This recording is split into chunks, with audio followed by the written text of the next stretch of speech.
We've got a free computer to give away. We've got a laser printer. 33 seconds and counting, ladies and gentlemen. 33 seconds and counting. All associates stand by. 98 is about to launch. Let's hear it, ladies and gentlemen. Let's go and cheer. Come on, come USA people.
We're back.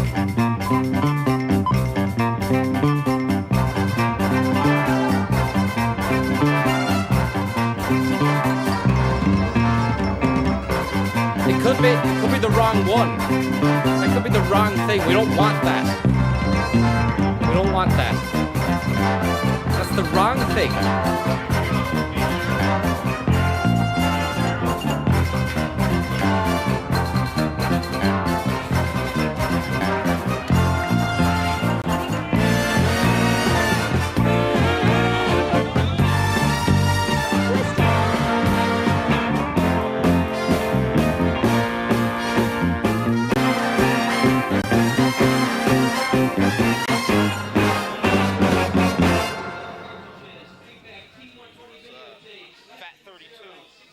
Lovely. I like the way it just segs into Fat 32. I can't even fucking say it. I'm that excited about Fat 32. The ball then I threw a size 4 heavy leather football at the dummy, and then it bounced back, hit the microphone. We're still on, thank God. And then hit the keyboard here. An absolute fucking mess of a desk. But who cares when you got this guy right here doing the Soviets' work. Some would say it's the Lord's work, but he also does the Soviets' work. Back in the 80s, Stu was an absolute renowned communist, and he worked for TASS online. Thank you very much there, Conrad, for the tip. Glyn and Andy the Fork and Aldi Socks. Thank you very much there for your kind-hearted and generous tip. Twisted. Ripperoonus. Twisted. Communism, is it? Knew we'd get here eventually. Sound, someone says. Of course, it's not a communistic situation. Stu would only ever operate, a specimen such as him would only have ever been able to have been born into the world as we know him through the hyper-capitalistic setting of 1980s America. Obviously, the Cold War still going on in 1986 here. Psychological software. That's not even a video, it's just a JPEG from one of the shows that I seen and I put onto the desktop and then use it for the thumbnail. But I thought I'd just put it in the browser just to get a big, huge Stu on screen. Thank you very much for the tip there, Darken Shrine. And always happy to see a Computer We're the Chronicles. classic agnostic guys. Of course, we're classic agnostic guys here. You may be wondering, what are you on about, man? Don't even understand what you're talking about half the time. Do you even understand? I mean, it's just annoying. But I mean, it is the way it is. And I do understand. And I hear your concerns. And I'm listening. And I'm ready to change my ways for the better. Okay? So let's go down the DIY shop. Yeah? Let's buy those seeds. Let's paint that fence. Let's plant those seeds on the windowsill, yeah? So when the sun comes through back in fucking April next year, the salads are ready to go! The salads are ready to go! The salads are ready to go! Tomato seeds. I'm talking cress. I'm talking tulips. I'm talking Ninja Toast with the €3 tip, thanks very much. I'm talking Game Boys. Dara Darmody, thank you very much for your tip as well. You see, you've come through with another fucking website. You're hitting me with this now. This is what you choose. You choose to give this information to me now. After you made this Viper Chronicles website, you've gone and dropped the bomb on another fucking website. We got that bomb. We don't have the overlay of the bomb drop. What's going on there? That's one of the most used fucking things I've done since 2018, 2019. I use it every 5 or 10 minutes. We don't have the fucking bomb drop. This is a nightmare. But what we do have is Dara's website here. You go into it, Viper Chronicles. I'm always amazed. I've seen this and shown you it a million times. You're sick of it by now. I'm not, because it's a beautiful work of art. Today's the It's last day for Tom's Hot Dogs. Get them while you can. Today is the last day. Today's the last day for Tom's Hot Dogs. Mod gone and Mod back again now. Thank you very much there, Anonymous, for your tip as well. Ninja Toast, Dara Darmody, Notion, Dark and Shrine, and a piece of meat, Salad Days DeMarco. But the CHRONS tracker, and I noticed just here, what is this? Goose Cloud. Is this a SoundCloud thing you've added into the mix-up? Thank you, Frankie Scones. Thank you very much there, Frankie Scones and Salad Days.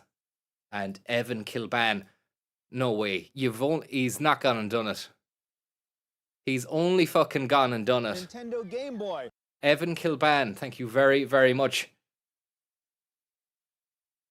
You haven't got this guy, have you? There's no way you've got this guy to make a fucking video for us. Goose Cloud. He's made a fucking Goose Cloud site. #1 organic Goose Cloud growth service. Get 5,000 cloud geese. Trademark every month.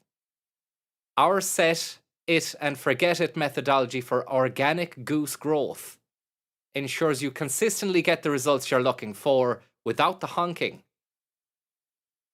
Targeted niche specific goosers. Set it, forget it technology. My goose count went up 10,000. 10,000 geese. Thanks to Goose Cloud. Goose Cloud is a program that helps boost your flock of geese to the next level. The growth is insane. I was blown away. Is that me? Have you got me to do the voice for that?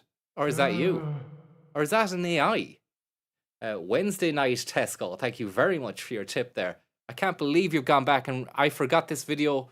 Didn't forget it existed. I thought it would have been scrubbed by the internet because of how dodgy it was. But it seems as though, Dara, you've gone and made your own vision and you've brought that vision to us now and we're seeing that vision. And it sounds like you've put me in the video, or is it me, or is it you doing an impression of me? Goose Cloud. Goose Cloud is a program that helps boost your flock of geese to the next level. The growth is insane. I was blown away. After using Goose Cloud for 4 months. 4 months. It's not really that long. I went from 2,000 geese to 25,000 geese guys on my Twitch streams. I stumbled upon Goose Cloud. Yeah. It's bizarre. Thank you very much there, Porek, for the tip. Today is the last day for Porek's hot dogs. Get them while you can. And Wednesday night, and Evan, thank you very much. It goes on anyway. We might have to revisit this, and I'd like to see some more testimonial videos for products and brands that have utilized this sort of thing. Maybe this doesn't happen anymore. This might have been predating even TikTok's emergence as the premier social media platform. But this is still YouTube. I now have 15,000 people watching my Gooses. Goose Cloud. It is an app to help you gain real, authentic Honks. Flock of geese. Now, after 6 months of using, Is that that's his real voice though, not the one I know you're putting in the Goose Cloud there, but that's his real voice. Talk about a voice that does not match the face. Maybe didn't we speculate fucking back in 2020 that maybe somebody revoiced this fella, which made the advert even stranger? Try to ignore the Gooses. Goose Cloud. it is an app to help you gain real, authentic Honks. Flock of geese. Now, after 6 months of using, I saw a huge increase in my Devil of geese. that actually opened up doors for me to get revenue out of it. Goose Cloud. Is a company that helps you gain real life. Geese. First, I only started off with a rough 1,000, Goose lovers. and then in a matter of 5 months, I exceeded 15,000, Lovers of geese. which is absolutely incredibly awesome and exactly what I needed. Goose Cloud. Got me from a point of having this guy really brought the bacon. A piece of meat. Thank you very much, John Wynn. This guy really sent it into the stratosphere. If you thought the other testimonials were decent, maybe middling, this guy absolutely kicked the shit out of him. Same way I kicked the shit out of that dummy there. Years ago, I was Chinese. Thank you very much, Disco Stew, for the tip. And John Wayne. Shout out to O'Neill for the couch. On the couch, please. Not only on the couch. less than 1,000 geese, to having 5-figure geese, to having 10,000 geese. Look at how much he's intonating there, and he's expressing. It's a real performance from this guy.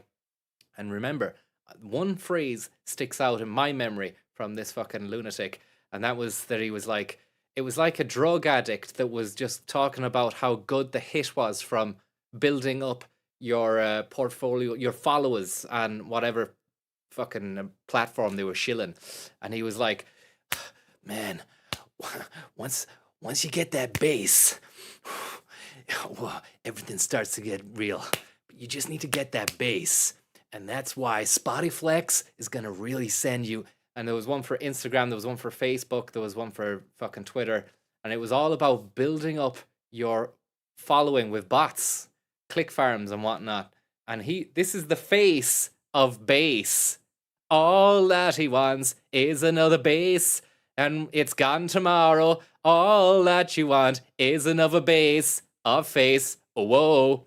And he was just, it was basically before we realized how dangerous this social media was, they were able to put out fucking adverts for click farms like this.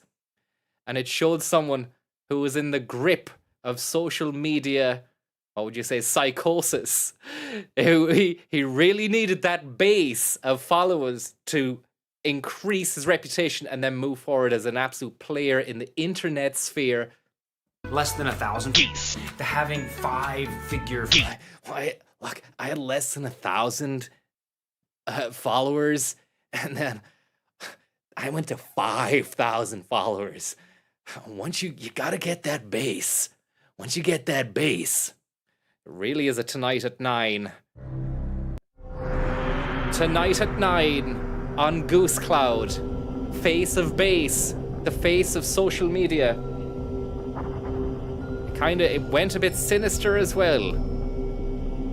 It's the intensity. The rhythm is the bass and the bass is the treble.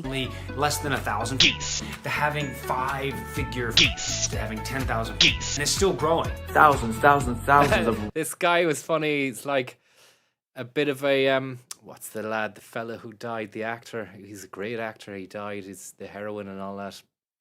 You know who I'm on. Philip Seymour Hoffman. He had a bit of that about him. Real. Kiki Stockhammer. Thank you very much. Because you could edit this into a mindfuck video as well, where it's kind of like, do you know those? What was it, Magnolia, or one of those Christian Andersen fucking films or whatever that that Seymour Hoffman was in. Do you know, it was just this background, low, rumbling, anxiety-inducing hum of a fucking vibe going on.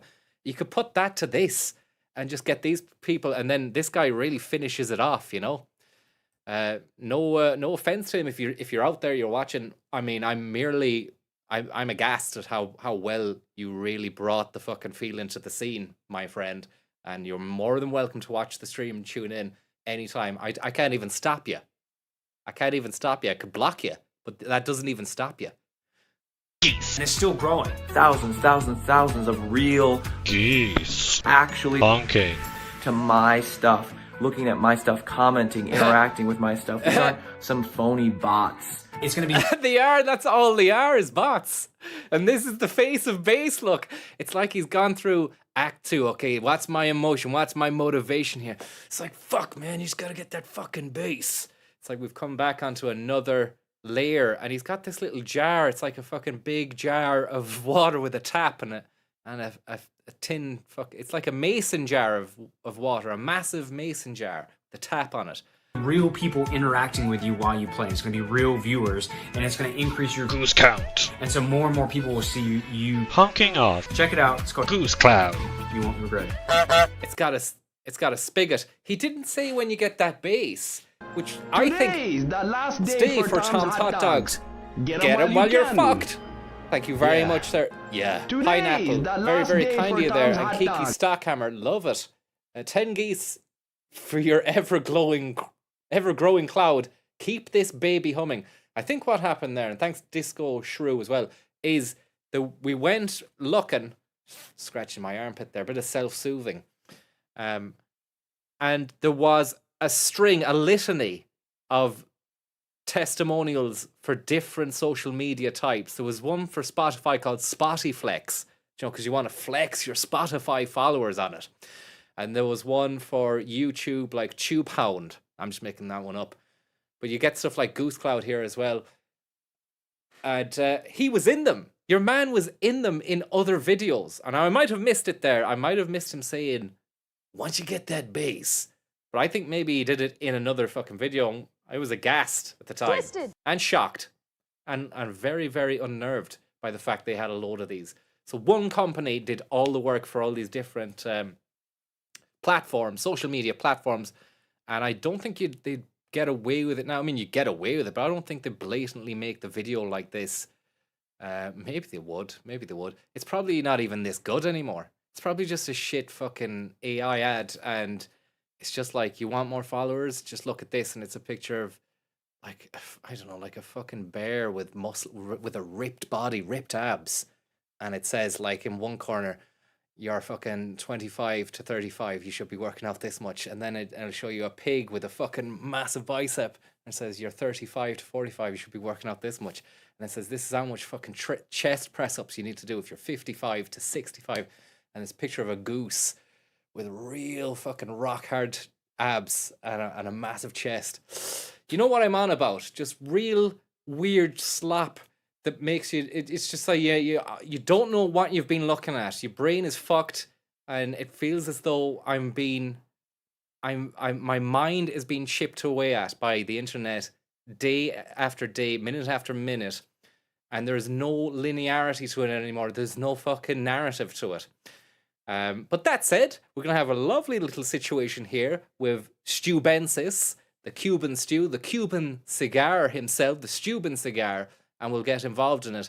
We need to utilize, of course, the Viper Chronicles website, Computer Chronicles, and a big thank you very much to the uncle earlier on for his kind-hearted and generous stream, and that look at the cows there was fantastic as well, and can't wait to check that out again later on. Fucking fantastic stuff. If you didn't see it, check it out. It was very interesting, although he did not manage to time the musical tunes he had made with the pictures of cows, because he didn't factor in the latency.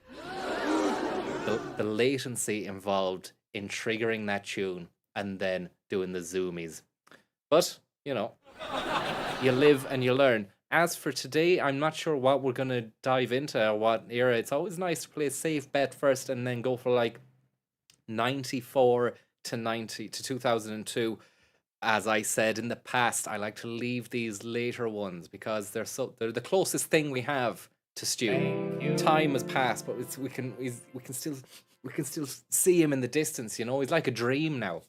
Conrad, thank you very much, and Quib as well. Very, very kind of you, Quib and Pineapple. Very, very kind of you. Quib is coming here with the relevant information regarding more testimonials. So that might just be a little bit of a pep in the step situation if we can find that and get that going up before we get Stu in the house as well. Copy that, and then how do we put that into our Stu browser? That's the wrong one there. That's the wrong one. We can fucking just click on that, and then that's the playlist. We've got a whole playlist that has been made by Quib. You see there, we've got them here. That's great stuff. That's fantastic stuff. Stream upgrade testimonials playlist. Just a quick blast. We'll watch one or two and then get into Stu, and then some more testimonial, and then more Stu, or perhaps fucking Net Cafe. Let's have a look. Stream upgrade. This is for My follower count went up 10,000. So this is for Twitch. This people on Twitch. My follower account went up 10 million fucking % by day. Still relevant. I know it's 5 years ago, but there's still people out there who want to climb that ladder. 10,000 followers thanks to stream upgrade. Do you know what I'm stream getting? upgrade. I don't fucking like this one bit. I'm sorry to pause here. What have YouTube done here with this? What is this? A second ago I was playing the video and it was the traditional player. What is this stuff here? Ruining the experience day by day. It's just, how do we increase the profit? But then again, maybe I'm the problem. You know, wanting things to stay the same. You can't expect that. Companies need to make money. They need to keep on changing it a little bit. So it's like people think, oh, we're getting something new here. Or this is going to appeal to the new up-and-comers, you know? Whereas people who've been through the fucking mill, who are jaded, like me, don't like this round stuffs here. They do round stuffs, and it's shit. It really is. It's terrible. And there's no way of going back. You can't go back. Yet, bizarrely, some videos do play with the old player. Look at this lad here. Upgrade is a program that helps boost your Twitch followers to the next level. The growth is insane. I was blown away. After using Stream Upgrade for 4 months. I was blown away. 4 months. It's not really that long. I went from 2,000 viewers to 25.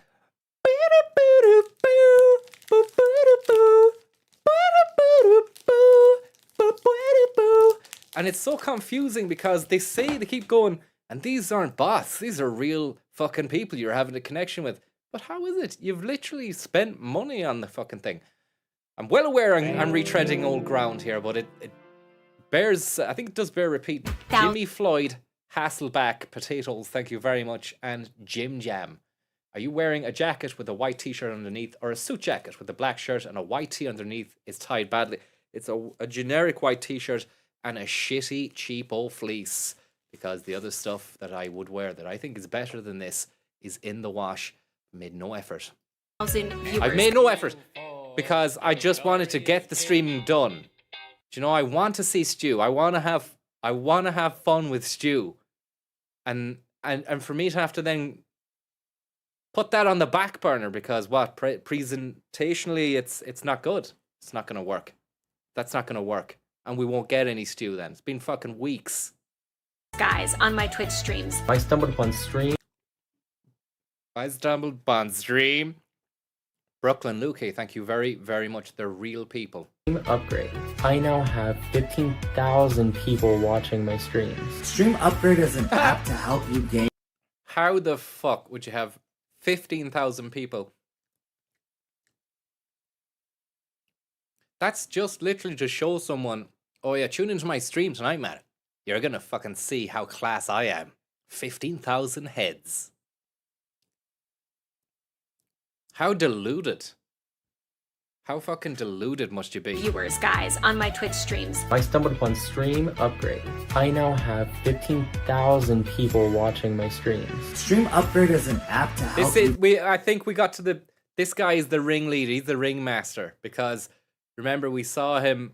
He's much older than the rest. He's got an office. He's got a computer. He looks like he's got a little bit.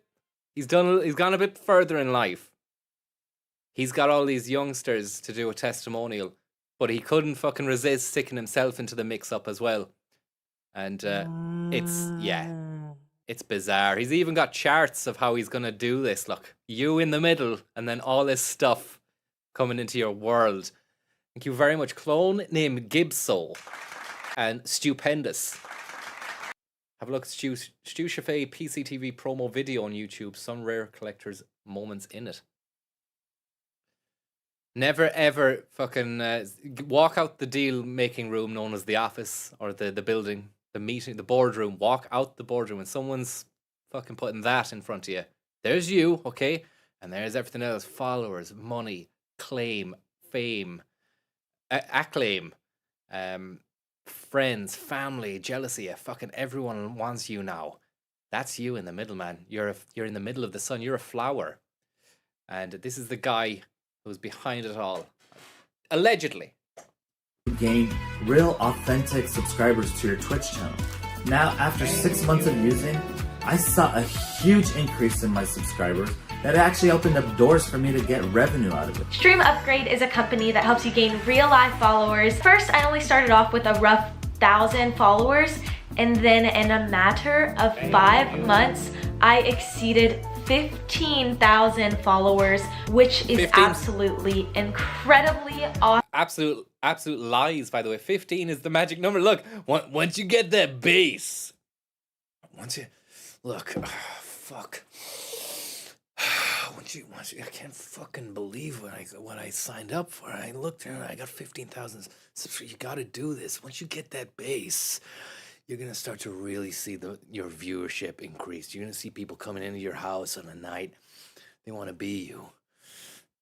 Strange stuff. Having only less than 1,000 followers to having 5-figure followers to having 10,000 followers, and it's still growing. Thousands of real followers, people actually subscribing to my stuff, looking at my stuff, commenting, interacting with my stuff. These aren't some phony bots. It's going to be real people interacting with you while you play. It's going to be real viewers, and it's going to increase. How's that going to look? How engaged are they? This is before even AI. So, like, I would actually have... Maybe some of his claims would be legit now, because they could get a fucking robot to do it, but not then. Increase your viewership, and so more and more people will see you playing. This is my ass on the line! Tupo, thank you very much, and Omar, and El Tormo, and Stupendous. Just get me answers as fast as my ass on the line. I want answers fast about this buck. Real viewers, and it's going to increase your viewership, and so more and more people will see you playing your game. All of my new viewers and my new subscribers are real people. Like, they are active, they're in the comments section all the time, they are interacting with me while I'm streaming on Twitch. Stream Upgrade has helped me gain so many followers on Twitch, and they're real people too. Now, on the follow. Right, I can't be fucked with the rest of it. We'll just skip to your man. Again, we just want to see, this is the big stuff. This is what we're here for right here. Although that's a great little still right there as well. Are you not engaged? Once you get that base. Here we are, we found it. Jackpot. It's the start off looking at the ground. It's like an action. Oh, we need to roll back a few frames. And action. Once you get that big following, once you get that base, then it... If you on Twitch during your live. Once you get that big following, once you get that base, then it's just a ball rolling downhill, and you get more and you get more and you get more because... Really? Because I would speculate that it's more like a fucking myth of Sisyphus ball that you keep pushing uphill all the way until you realize, where's my money gone? I spent it all on this fucking bot farm, and nobody is watching the streams anymore. What's happening? That's what's going to happen. Whereas he's saying it's going to be a ball going downhill. The only thing going downhill will be your fucking sanity and maybe your balance. Whatever they're trying to juice you for fucking notes. You should watch out for. There's a lot of sharks out there. That base saying they've got a product they want to sell you. And then there's desperation out there as well. People want to fucking get that quick fix. they can give you on Twitch during your live. Once you get that big following, once you get that base, then You're the big fucking baseball. Unknowns. That is to say, we know There are things we do not know. SK, thank you very much. And a clone named Gibso. Could he have not just pitched this somewhere else other than in front of the fucking door full of jackets? I think they wanted to have that kind of down to earth. These are people like you. They've got a fucking mason jar with a spigot and scarves and jackets in the background. We don't even know. We don't know what the story is. But once you've got that big fucking juicy baseball, you start rolling that shit downhill. Life's gonna start looking good for you. Right now, you're depressed. You're a loser. But soon enough, you're gonna get that ball rolling downhill. Because of the likes, because of the comments, because of the different donations they can give you on Twitch during your the comments, because of the real, because of the engagement, because of the likes, because of the comments, because of the different donations they can give you on Twitch during your live. once you get that big following, once you get that base, then it's just a ball rolling downhill, and you get more and you get more and you get more because you know you're moved up in the algorithm, and that's what we're all trying to do. You get real people and amazing customer service to help you make your channel incredible. They have amazing customer service, they're conscientious, they're kind, they listen, and they help you with your problems, and they're real people. During the start of this process, even just talking to the company, they have been right there ready to answer any questions and have been just so kind and nice and ready to help with anything that I needed or even just had a little question about. Amazing! Woo! I recommend them to my friends, my family. Even just had a little question about. Amazing! I recommend them to my friends, my family, other streamers that I know, and they have helped me grow my career in ways that I didn't think were possible. I'm actually pulling in revenue. I'm actually pulling in profit. Before, when you start... like we're the idiots. Do you know that kind of the tone, then the intonation and the look on the face, as if you must be a fucking moron not to be availing of this service. Schlugwaffe, thank you very much for the tip.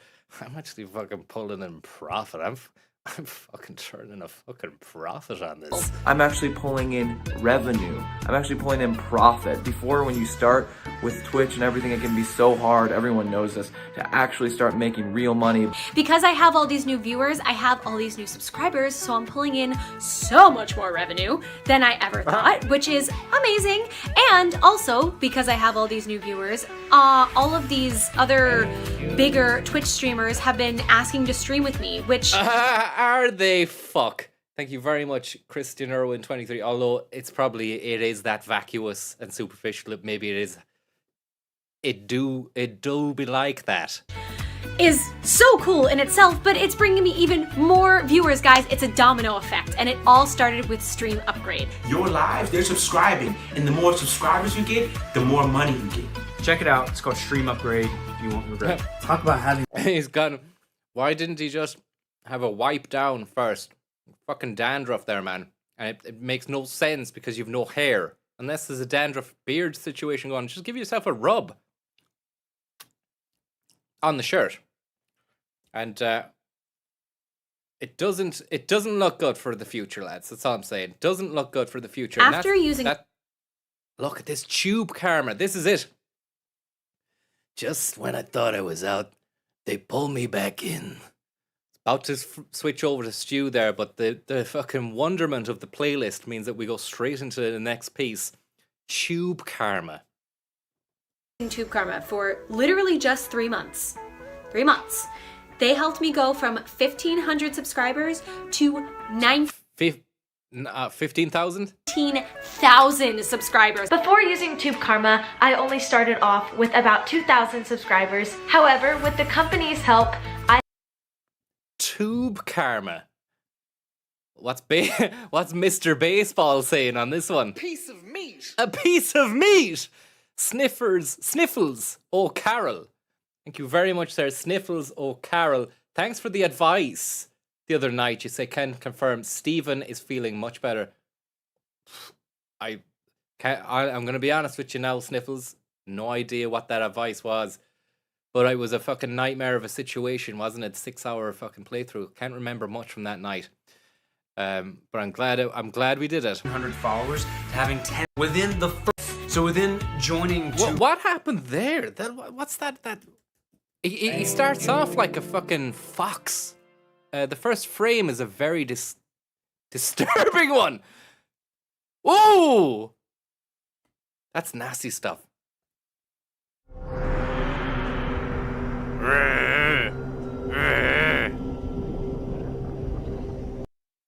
So within joining... Why did it start there? Who starts their thing? And action. And your starting pose when the director says action is like this. Just a little bit disconcerting for the viewer and the audience at home to start your performance on an aggressive note like that. 2,000 subscribers in 5 months. So within joining Tube Karma and letting them help me grow my following, within the first 2 months, I went from having about 1,500 followers to having 10,000 followers on Tube Karma. It was unbelievable. Tube Karma. I went from 6,000 subscribers to 50,000 subscribers in 2 months. If you're looking for subscribers... This is a real trip. This is a fucking dangerous trip. We've reopened a genie box here known as the lamp.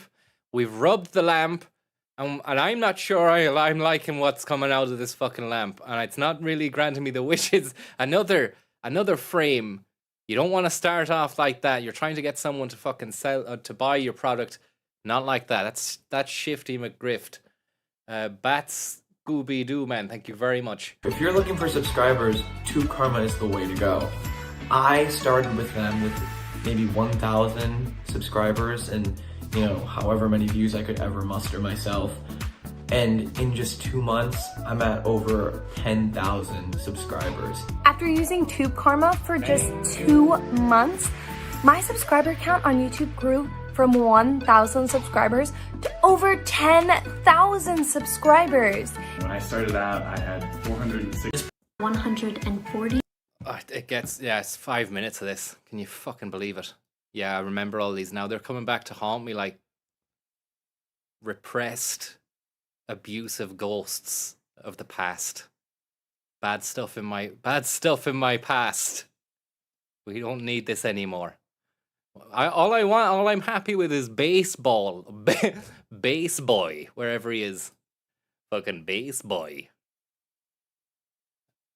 Nah, I'm not. So the moment I joined... Oh, God. It's like he's just hit the fucking height. He's coming up. He's coming up. And he's gonna get your party started. Let's get the fuck out of here. Because it's making me feel dangerous at the moment. Terminally online Zoomers. Thank you very much there for the tip. Father Higgins speaks. Lean forward a bit there, Francis, and your shirt ends up looking like a priest's collar. Gives this whole karma sesh the flavor of a sermon. Well, maybe like that. Oh yeah, I see what you mean. I, the Lord of this and that. I'd say we go for a number, season 13, 1995, 25 episodes. We've watched 4 of them. We've got some beautiful... Thanks very much, Dara, for bringing that goose cloud to my attention again. I've always wanted to revisit that, but it just feels a bit... It's shameful to do it alone. It's nice to be able to share that with the wider public, a wider audience, because it feels as though when I'm witnessing that alone, it feels like, am I really witnessing this? I need someone else to experience the shame of it. Thank you very much there, Scooby-Doo Man and Real Stag and Terminally Online. I'm just looking for something here. We're just spitballing here. We're just trying to find a good vein in which to really mainline that fucking stew groove. We really want to stew the groove here. Windows 95, maggots is involved. I think we've seen it, but it could be fucking good. Madrid, someone there saying Madrid. I mean, yeah, Madrid, Conference Madrid. To be honest, those on location episodes, they don't really scratch the fucking stew-based itch that needs to... You want to start with something safe. Okay. I mean, there's a good chance that Stu isn't even featuring. It could be just a voiceover for all we know. You want something safe. You want tricks and techniques for fixing your fucking PC. You want to be sat down You do want to have gadgets. We love CES. CES. We love it. It's always good for gadgets. Tim Baharan is in there as well, the badge master, the badger himself. But we're getting on here. It's just you're spoiled for choice, you know. We're spoiled for choice. E3, come on, it's gotta be good. It's got video games, cars and computers, Silicon Glen, financial software, online tips.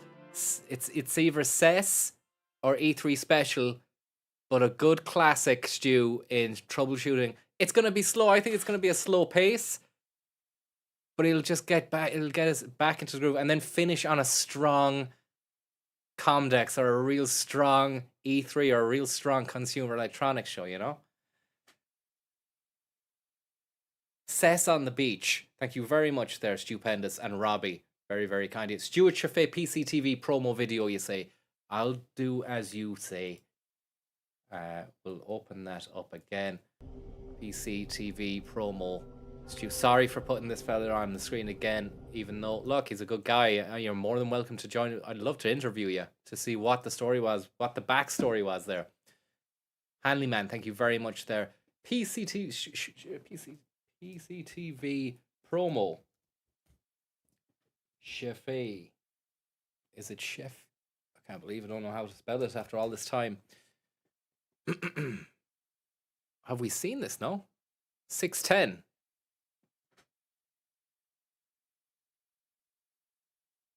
Thank you very much. This isn't fast. Now this is my ass on the line.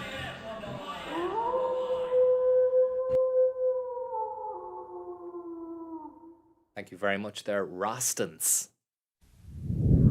I love that big swooping mouth that leaves its ball behind. It's like I said before, like a Thunderbird 4 coming out of the 2. A rolly ball mouse blasts across our screen and then dispatches a ball. And then whatever you do with that ball, it's your own fucking business. Just don't let it fuck you up.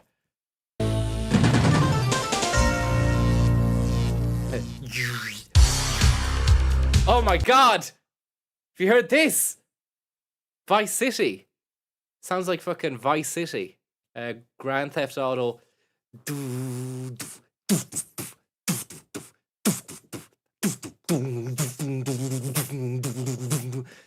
This is a PCTV. Imagine him doing your fucking advertorial or your. This is the stuff that you'd see QVC. Has he done a QVC late night TV3 end of schedule back in the day sort of fucking gator grip advert? Is that what he's done? Because if it is, this is gonna really blow my mind. And this isn't even the first thing we've seen of Stu yet tonight. I'm gonna make myself disappear a little bit on the screen here. I don't want this to be ruined by me. Oh my god. Hi and welcome to PCTV, the world's leading producer of technology television. I'm Stuart Chaffee. As computers, personal technology products, and cyberspace become more popular, consumers are looking for help. They want help on what to buy, help on how to get the most out of the things they do buy, and help on solving the problems which they run into with today's sophisticated technology. Hey, for Stuart Chaffee. Get him while you can. Grass-fed subscriber. Thank you very much for your tip. Yeah. They've got the music going. He has got that tie that we've never seen that tie before. He rarely goes loud with the ties. He's a polo Ralph Lauren shirt extraordinaire. Some would say an aficionado. But that tie is definitely someone else's decision for this thing. But Stu would have just done it. The money's good. And help on solving the problems which they run into with today's... It's a PC tie, ladies and gentlemen. It's got pictures of fucking monitors and keyboards and beige monstrosities from back in the day. I think I was zoomed in a little bit on that promo screen for a minute. Let's just see that again, sorry. Hi and welcome to PCTV, the world's leading producer of technology television. I'm Stuart Chaffee. As computers, personal technology products, and cyberspace become more popular, consumers are looking for help. They want help on what to buy, help on how to get the most out of the things they do buy, and help on solving the problems which they run into with today's sophisticated technology. PCTV. Wow. And that's a tight edit. They didn't even let the fucking audio from the last shot end. That's a real tight bit of business. And you see it a lot. I mean, look, that's a Chaffee classic. We've seen, how many times have we seen that? He practically invented this. But in the editing of the Computer Chronicles, they would have made sure to let the audio finish before we cut onto that next frame. And help on solving the problems which they run into with today's sophisticated technology. PCTV uses almost as if he's still speaking those words before he says PCTV. Which they run into with today's sophisticated technology. PCTV uses the power of television to provide unique solutions to these consumers who are your customers or your...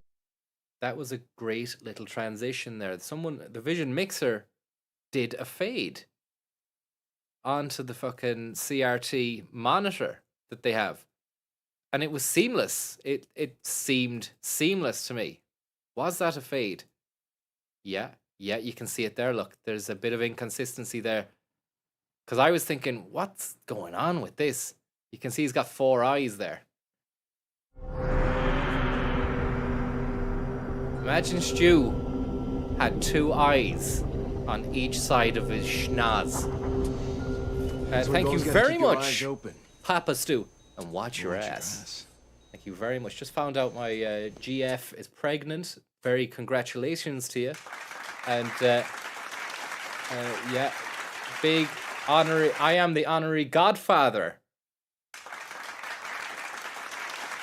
Good stuff. Great stuff. I can't believe it. Well, what do I say at a moment like this? It is an honor. And I think I'm going to have to end the stream. Thanks very much, lads. And if anyone's upset with that, it's Papa Stu. Talk to you later.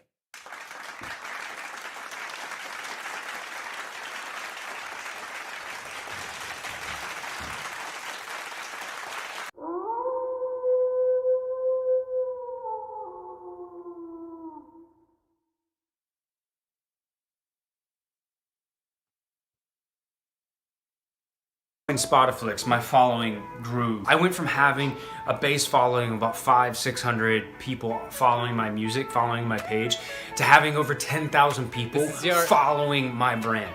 Congratulations video. Following my music. I'm truly just in shock and so thankful with and follow. The way to go if you're an artist. Giving me more payouts because of that. To grow your page. Everything is up thanks to is what I use to take months that I've been using Spotify. Helps boost your Spotify account. Over 7. My art with more fans. All of the and my songs were getting new plays each day. Monthly listeners, they're real and they're not just manipulating the system so it looks like your number. Yeah, manipulating the system. They're saying the fucking quiet part loud there. You don't need to go into the nuts and bolts of it. You got to remember you're selling something. Don't once let the fucking customer know there might be some sort of shady business at play, and that's what's happening there. Like, they're not just robots and they're not just manipulating the system so it looks like your numbers are higher. They're real, live people. I've seen it. Dramatization may not have happened. All right, checks will not be honored. Where's the Chaffee? There we go. And that's the where we left it before. 4 little stew eyes at the side of the schnozzle. This is the power of television to provide unique solutions to these consumers who are your customers or your potential customers. Our viewers have already Stewception. Customers or your potential customers. Our viewers have already entered the world of technology so that as an advertiser, you could... And then it goes down, the camera pans down to this fella here, and it's Stu with a fucking wig on. And he turns around. And then he looks into the eye of you, the viewer, and then it's like you see a picture of you, and you are Stu. Or you look in the mirror, you go for a piss, you leave the room because you're so perplexed. And you look in the mirror and you are Stu. And talk directly to them through our programs with advertising that has no waste and that costs a fraction of other targeted media. When you advertise on PCTV programs, you combine the power and persuasion of television. Look at this! I saw that little profile picture down there. I thought that's a side of Stu we don't really ever get to see. You know? Like kind of Porrick Pierce, or like an old kind of portrait at the side, the Stu jaw. We never really see that. I don't think he's fond of that sort of angle. But we get him in the TV here, and then he's on the PCTV update. This really was a sweet piece of pudding. With the demographic targeting of print, there simply is no more efficient way to reach real consumers of technology products and services. People don't realize how hard that would have been to get right. Way to reach real consumers of tech. There simply is no more efficient way to reach real consumers of technology products and services. With the demographic targeting of print, there simply is no more efficient way to reach real consumers of technology products and services. Our programs and our viewers cover the spectrum of technology consumers from beginners. Wow, this is just like pummel after pummel after pummel. It's just Stu comes in with another one, Stu, and another one and another one in a different place. Now he's in your telly, now he's in your paper, now he's in the fucking control room. It's just like bam, bam, bam. Getting fucking 1-2'd, left, right, jab, until you can't take anymore. To power users with 4 separate programs that cover it all. Let's take a quick look.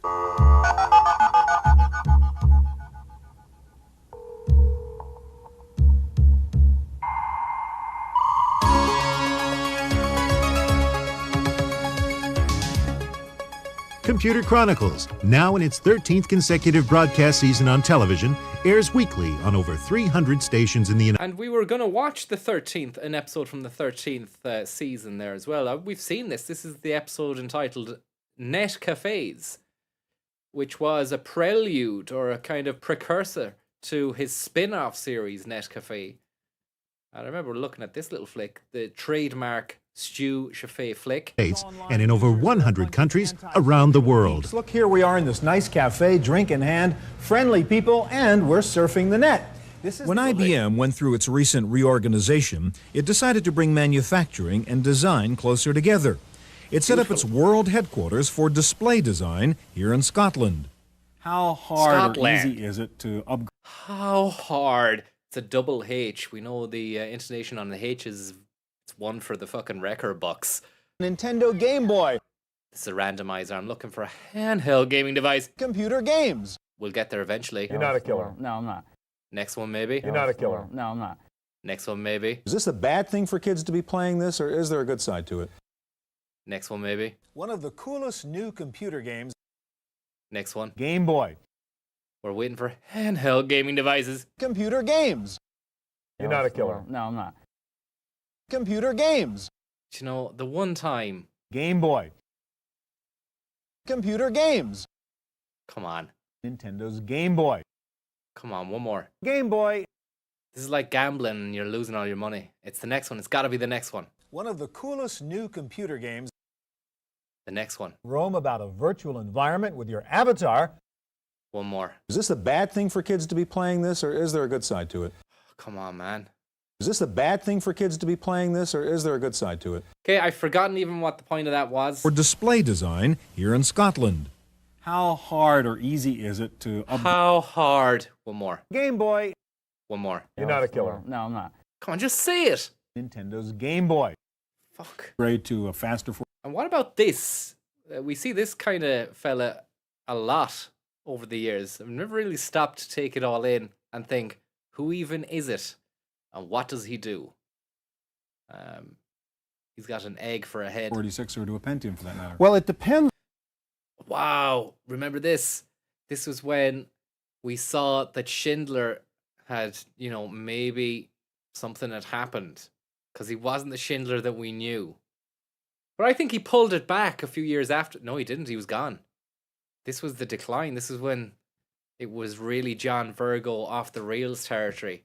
He'd stopped wearing the suits. There was no bow tie.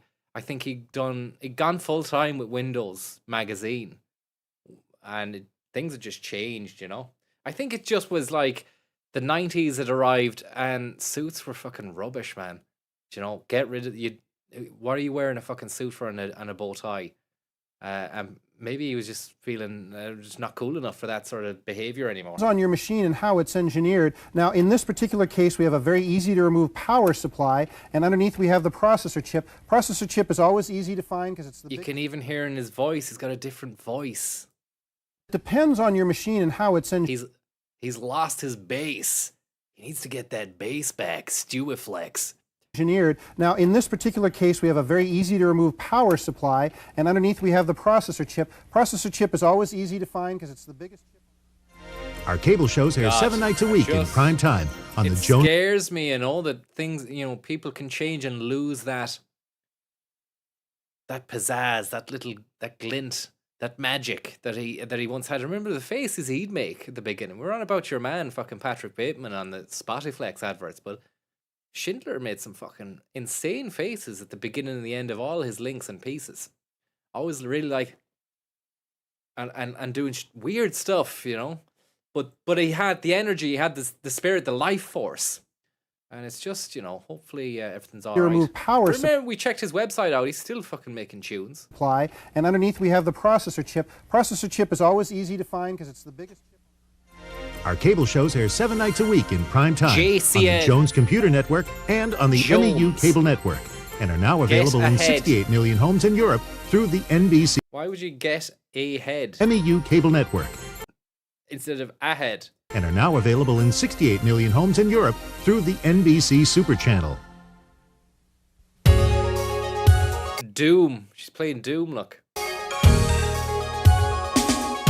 Wow, that fucking is that an 808 drum situation? This is probably the 90s, is it? This is past 808 state. Gotta turn it down. It's really hitting the reds here on my monitor, so apologies if it's been all over the shop auditorially, but I mean that's just the way it is. Welcome to the auditorium here.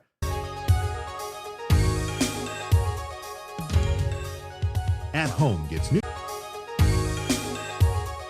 Oh, it's Computerception. Doom.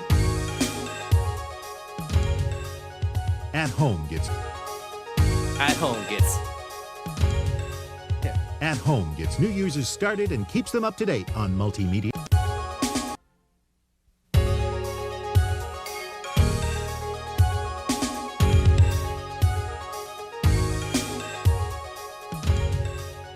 At Home gets new users started and keeps them up to date on multimedia, education. Fucking hell, that was a foot. I thought someone had like a cloth bag wrapped around their fist when this shoe. Watch when the shoe first comes in, because the resolution is so poor. It's new users started and keeps. I thought it was a scarecrow's arm on the right hand side of the telly here. Look, up to date on. I thought it was a cloth bag wrapped around a scarecrow. Multimedia, it does look like education, entertainment, games, At Home. and the information. They've even reconstructed what looks like a mock-up of a mock kind of Computer Chronicles-esque show with a purple color scheme, a fucking a mortuary slab foot scenario of a dead person, and then you've got all this stuff here. Is this like Stewception? Highway. Now what? There are three main components. You have the sound card, okay, CD-ROM Now drive, what? and speakers. Oh, this is getting easier all the time. All right. The important thing is, if you're going to use a product like this to learn how to fly, and I really think that's what the fuck is going on. What you can do with this product. This is like a competitor to Computer Chronicles. Like learn how to fly. You need the. This could be a whole new series. Look at this lad. PCTV. Is this what it is? It's just its own. So what the fuck was going on? Why was Stu doing adverts for PCTV when these were the competition? Learn how to fly, and I really think that's what you can do with this product. Learn how to fly. You need the feedback that a real pilot gets. Which is, how are you? How are you? A stepper machine. How are you?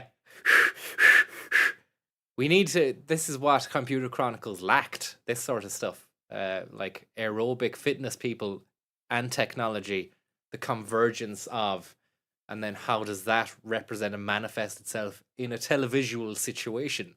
If you're going to use a product like this to learn how to fly, and I really think that's what you can do with this product, learn how to fly, you need the feedback that a real pilot gets. I'm already puffing here. Yeah. Now, what is this? What's the product? What is this that we're This is looking at? Computer Athlete Interactive Fitness. Computer Athlete. Yeah. Now, that's kind of like an One of those, yeah, struggling a bit. It's an English fella who's lived in America and his accent's mid-Atlanticized itself into oblivion, but he's having a hard time keeping the breath up, I think. Feedback that a real pilot gets. I'm already puffing here. Yeah. Now, what is this? What's the product? What is this? that we're This is looking at? computer. I thought he was like a kind of a Midwestern American, like, how are you? How are you? But he's actually a kind of maybe a Northern English and then American, and he's goosed going, how are you? How are you? Computer Athlete. I'm How are already you? puffing here. Yeah. Now, what is this? What's the product? What is this that we're This is looking at? computer. I'm really puffing here, yeah. Computer Athlete Interactive Fitness. Computer This is Athlete. an athlete interactive fitness. Now, that's kind of like an oxymoron because you think computer, you're sitting down, and athlete would be away from the computer. That's right. We want to see more of this shit.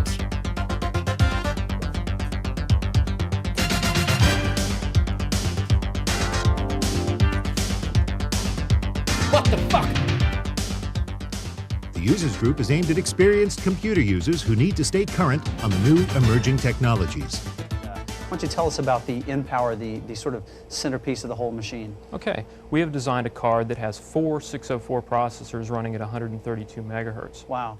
And I notice you're Wow. adjusting the light in real time and you're adjusting the Absolutely. Being able to model in real time. to fly around the scene to see where we want to set up the objects with. Absolutely. Turning into multifunction as well. You've Sure. got an example here. I think we should. Yeah, should this point card out. is actually, because PCMCIA is becoming so widely accepted and Right. space once again being a problem, we're combining features on the card.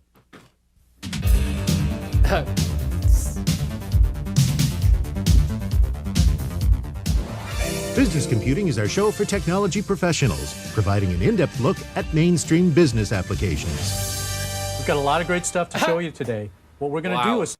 What an absolute dense thatch, fucking Thatcherite in its composition. It's molded clay, even. Thank you very much there for the tip, the other Jeff. That really is dense as fuck. It's quality. Mainstream business applications. I could do We've that. got a lot of great. If I grew my hair a little bit more and then put boot polish on it and some sort of heavy fix. But you'd have to blow dry it as well. Thank you very much. Have you seen Ireland's answer to Computer Chronicles from the early noughties, RT Read Right Now? I haven't. But we'll just power through this and then Stu. I mean, we've already gone off the rails here. Stuff to show you today. What we're going to do is start out with a Windows 3.1 and a Windows 95 comparison. Well, we focused a lot of attention under Windows 95 to improve system resources, not just for the 32-bit applications, but for 16-bit applications as well. And what CF file contents is, it's basically a stream of data that is intended to be a file. And I'll show you another example of that later. Now, if you look back again at WordPad 2.0, you'll see when I drag... That's a real combo. The waistcoat, kind of like a... I don't know what you call that material, but the collarless shirt. Always suspicious stuff when I see someone wearing one of those. Another example of that later. Keep an eye on him. Now, if you look back again at WordPad 2.0, Sherwood Forest. You'll see when I dragged and dropped the file, the user was presented with a few different options. Computer Chronicles. At Home. The Users Group. Business Computing. 14 and a half hours a week of targeted programming. Wow. He doesn't do that in Chronicles because that's too much. 14 and a half hours a week of targeted programming. That's too much, Stu. You can tell somebody else had the directorial reins for this one because that really goes on for quite some time.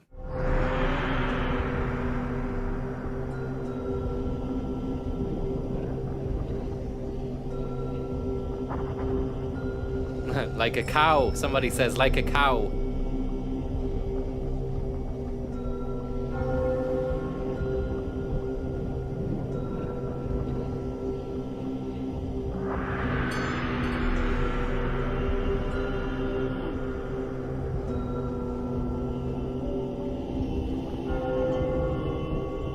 It's beautiful though.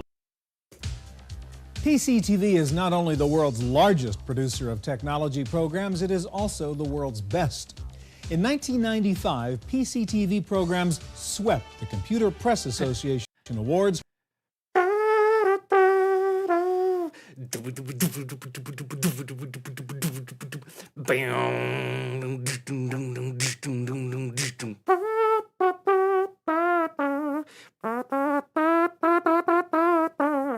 Largest producer of Chris McBee, thank you very much for the tip there. PCTV is not only the world's largest producer of technology programs, it is also the world's best. In 1995, PCTV This is brilliant, man. programs... We're nearly at the end, but this is a booster. This is a booster. Every segment hits you. There's some great bass, great MIDI drums, and some sweet maneuvers from Stu. Swept the Computer Press Association Awards for journalistic excellence, winning all 3 awards. PCTV provides information and entertainment for the viewer, efficient audience delivery for the advertiser. Handheld gaming devices. Thank you very much, Matty C. Make sure you join the growing list of smart technology advertisers who are part of PCTV. Watch the future. I'm sold. Where's he going? Behind the bookshelf. Oof. It's got everything in it. He never did that in the Computer Chronicles. Never once. The man behind the bookshelf. Secret passage. The secret annex of Anne Frank.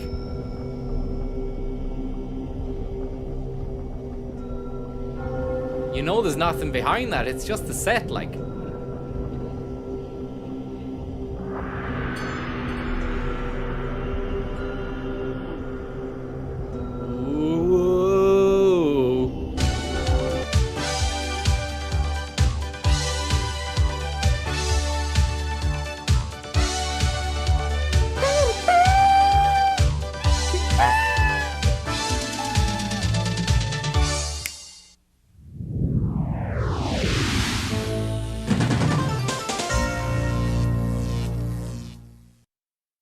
Wow.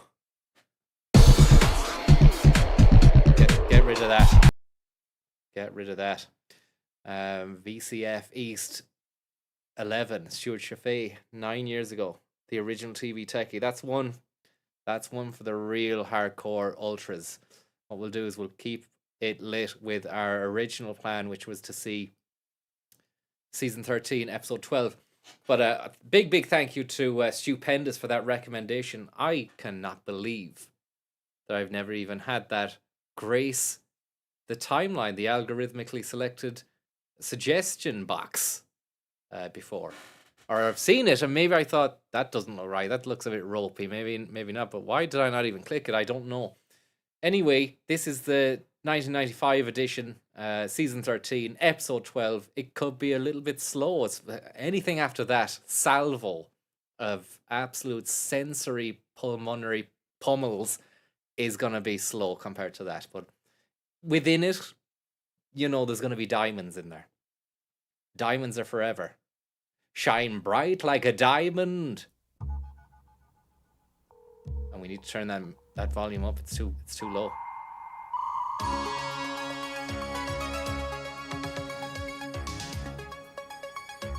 Chugga chugga dung. This week on the Computer Chronicles, PC Troubleshooting. Got problems with your computer? We'll show you how to fix them. Meet Dan Gookin, author of PC... Gookin, thank you very much there, Filter. Are you playing any games? Not at the moment tonight, although I have another PS2 one in the chamber ready to fucking... And it looks good. It looks good. It looks weird. It's Japanese as well. Turn that fucking thing off. For Dummies, computer will show this week on the Computer Chronicles. It's not a Nigel recommends, but maybe it is. It could be a Nigel recommends that I'd forgotten he'd recommended. What's he got there? Look on his desk. This week on the computer. Got this little HH gaming device, or a little Palm Pilot, an organizer. Computer Chronicles PC Troubleshooting. Got problems with your computer? We'll show you how to fix them. Meet Dan Gukin, author of PCs for Dummies. He'll show us the simple stuff. Having Windows 95 nightmares, meet First Aid 95. It can cure your Windows problems. And if you're a Mac user, we'll show you the newest Norton utilities for the cure. Martina Navratilova, ladies and gentlemen, problems is involved in the making of this. We'll show you the newest Norton utilities for the Power Mac. Plus, the do's and don'ts of memory upgrades, a look behind the scenes at... That's a real situation right there. I've never had the privilege or the honor of having a situation like this, where it's a thing dreams are made of.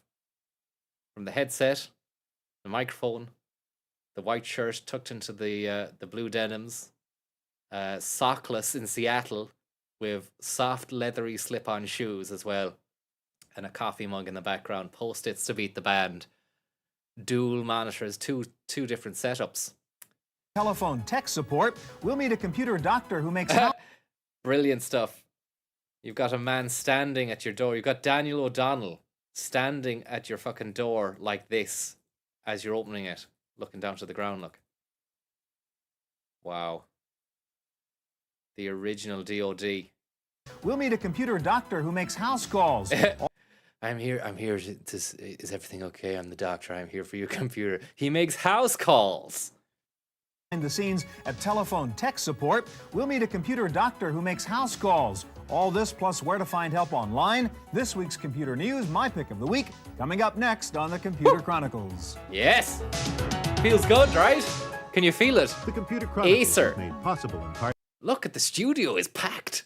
He's gonna fucking start off over there. He's got his clipboard. You know he's always got his clipboard. He's going to walk right over to the fucking mixing unit over here. Who's this? I've never seen this situation where you've got the dog leg and then someone standing behind the dog leg. And I've never seen Acer sponsoring the show. By Acer America, proud supporters of intelligent Feels good to be programming, back. computer or otherwise. Feels good to be back.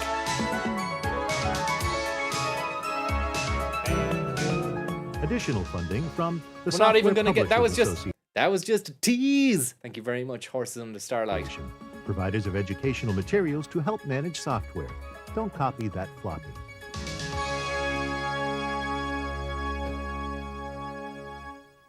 Hi, and welcome to the Computer Chronicles. I'm Stuart Chaffee. When Dan Gukin got the idea to write a book called DOS for Dummies, it somehow rang true. We all felt a little bit dumb battling the mysteries of DOS. Now Dan is back with a new book on Windows 95, and Dan is here to help us solve some what a DOS typical PC problems. Welcome, Dan. Guess this is the new book, Real Life. Enter the Gukin Sphere. Windows 95. Yep. For all of us who are trying to figure that one out. In real life. In real life. All right, let's talk about some base 5. Figure that one out. Thank you very much, Two-Headed Cow. Two-Headed Cow. New good vibes. Thank you very much. For all of us who are trying to figure that one out. In real life. In real life. All right, let's talk about some basic problems that a typical New good PC vibes. user. Going to a house party tomorrow night where my very long-term crush will also be in attendance. Our Stu's dulcet tones are keeping me in check from going off my rocker with nerves. What a man. And I tell you, there's no better man to study before going into a hot environment. Whether it's business or romance. Stu's your man. The first one is you turn the computer on. All right, let's talk about some basic, simple problems that a typical PC user has. The first one is you turn the computer on, it doesn't boot, nothing happens. What do I do? Well, there's a lot of different things that can always happen, as it is with a computer. Stupid as it sounds, check to see if it's plugged in. I mean, look, we have here a seemingly dead computer. We could be pounding on the keyboard. What's going on? Seemingly, but you know it's not, because the Gukin Sphere is going to tell you what's wrong with it. Thank you very much, Joey the Lips. Let's check maybe the monitor's not turned on, so you punch on the monitor button and you hear a buzz, and pretty soon the monitor comes up. Check all your plugs, check everything, make sure that it's working. This is at the check dummies your level. plugs. Well, this is at any level. I mean, everyone's check everything, make sure that it's working. This is at the dummies level. Well, this is at any level. I mean, look at the smile and the rapport and the eye contact. That's just like communication 101. Anyone can learn a thing or two about a thing or two from this, man. Any level. I mean, everyone's done this. And also, another thing is your screensaver. Occasionally, the screen may blank. In that case, press a few keys, move the mouse around. Yeah. There it comes. All right, speaking of the mouse, sometimes all of a sudden my mouse is frozen. I move the mouse, cursor won't move. What do I do? This could be what do I do? Of things. Usually, when the mouse is frozen, it probably means the computer has died. And the first thing you should probably try is to press Control-Alt-Delete, which is the safe way to reset your... Would you not check your mouse is plugged in? Computer. When you do a Control-Alt-Delete in Windows, it'll come up with a little window there that'll tell you something's not responding. You'll see a message or it'll say in Windows 3.1, the system is dead. Press Control-Alt-Delete again, or press Enter or Escape. It generally will tell you what to do. But at that point, pretty much when the mouse cursor's dead, it's a mini you got a crash problem. reset. Yeah, you got to reset. Okay, SME or somebody else accidentally deletes a file. SME from Hook, Bob Hoskins. Is that who he's referring to there? I think Hook had been released by now. Maybe he just watched Hook before coming in, and he still has SME on the brain. Tell you what to do, but at that point, pretty much when the mouse cursor's dead, it's a mini you crash got a problem. Reset, yeah, you got to reset. Okay. SME or somebody else accidentally deletes a file. And I say, "Whoops!" I remember in Dustin Hoffman as Hook putting people into the boo box, and it used to frighten me as a kid watching that film. I was just thinking, I never want to end up in the fucking boo box. Didn't mean to do that. Can I recover? Well, the safest way to recover is with Windows 95, if I can just demonstrate right here. When you delete a file in Windows 95, you drag it over get me answers and fast. Trash. Now this is my ass on the line. Thank you very much, Noel. I'll check your link in a minute, in a bit. It looks good. It looks good. I will review all the, if there's links sent and that kind of stuff. But thank you very much. We just need to keep the show on the road. It's been an hour and 15. We're only fucking 3 minutes into the episode. Been some good stuff prior to this. It's been nice as well. We need to watch this. Which is not somebody who's got a hot date tomorrow as well. He needs to be calm as a fucking breeze. Trash can. It's a recycle bin. I'm sorry, so Bill. It really doesn't. It doesn't delete it. It puts it in there. So if you want it back, you open up the recycle bin. There it is. You click on it. You choose File, Restore from the menu, and it puts it right back. One of the most common problems I hear, when I got my computer, it was so fast. I clicked on something and it happened, and for some reason, it takes forever to load a file now. Because when you first got your computer, it didn't have any programs on it. You started adding these programs, you start creating data. The disk drive is going to get full. There's a few tricks you can do. One is to defragment the hard drive. Now, that would take too long to show here, but it can be done on Windows. All versions, it can be done on DOS. Uninstall After Dark and all the other crap that you put on it. You defragment your hard drive, it's going to clean up a lot of stuff. It's not going to remove programs from your hard drive, it's just going to rearrange them in a faster order. You can also buy more memory, a faster hard drive, or a new computer. All right. Order. You can also buy more memory, a faster hard drive, or a new computer. All right. I like that. That was like kind of a golf ball. Like his head was a sports ball. And he'd used his shoulders to just fucking bounce the ball around to make the point. You can also buy more memory, a faster hard drive, or a new computer. All right. A common one. I put my floppy disk in and I can't get it back out. What do I do? Well, generally, that's pretty confusing. If you put it... I think Stu even was a little bit unsure about that last one. Playing for time, Stu, and you can see... Disk in and I can't get it back out. What do you can see because look at the little look he gives after that. He doesn't have full confidence in this bit. Watch the eyes. It's all in the eyes. There we go. That's pretty confusing. If you put it in and you can't get it out, you probably didn't put it into a disk drive slot. You probably put it into another slot somewhere on the computer, and you should try to either yank it out, or if you can't yank it out, sometimes you have to take out the whole computer. You have to take the whole thing apart to stick it out. That happens a lot. If that does happen, take a little piece of tape and put it over the part where you put in, accidentally put the disk in. Put the tape over that. Yeah. so If you don't do it again. Then and you can't put those disks in the wrong way. They will not go in. So if you've stuffed it in there some way, you're going to need professional help to get it out. Well, a little giggle there as well from your man. I mean, who would have done that? Putting a fucking floppy disk into a CD-ROM drive. I can't hear that. So they're saying it happens a lot, but I mean, that's silly stuff, isn't it? Miss Kate Fieldhouse, thank you very much there. Listen to the giggle here. Not go in. So if you've stuffed it in there some way, you're going to need professional help to get it out. I spilled my coffee on my keyboard. Am I dead? No, you're not dead. First thing you should do when you do that, my advice is just to turn off the computer. Whack off the off switch, which I don't recommend doing otherwise. Yes, the people are saying that maybe toddlers or kids do it. They shouldn't be allowed the tech, or near the tech. I fucking put toast in the VCR as a kid. So it just goes to show you. Just don't let them near fucking tech. I think I remember trying to see, I was going to see a visual representation of toast on TV by putting it into the video player. And it was only when they got the fella to fix the fucking thing that they found toast in it. And I didn't get a bollocking because it was, I still hadn't reached the age for where I was ready for a bollocking. They just laughed it off at the time.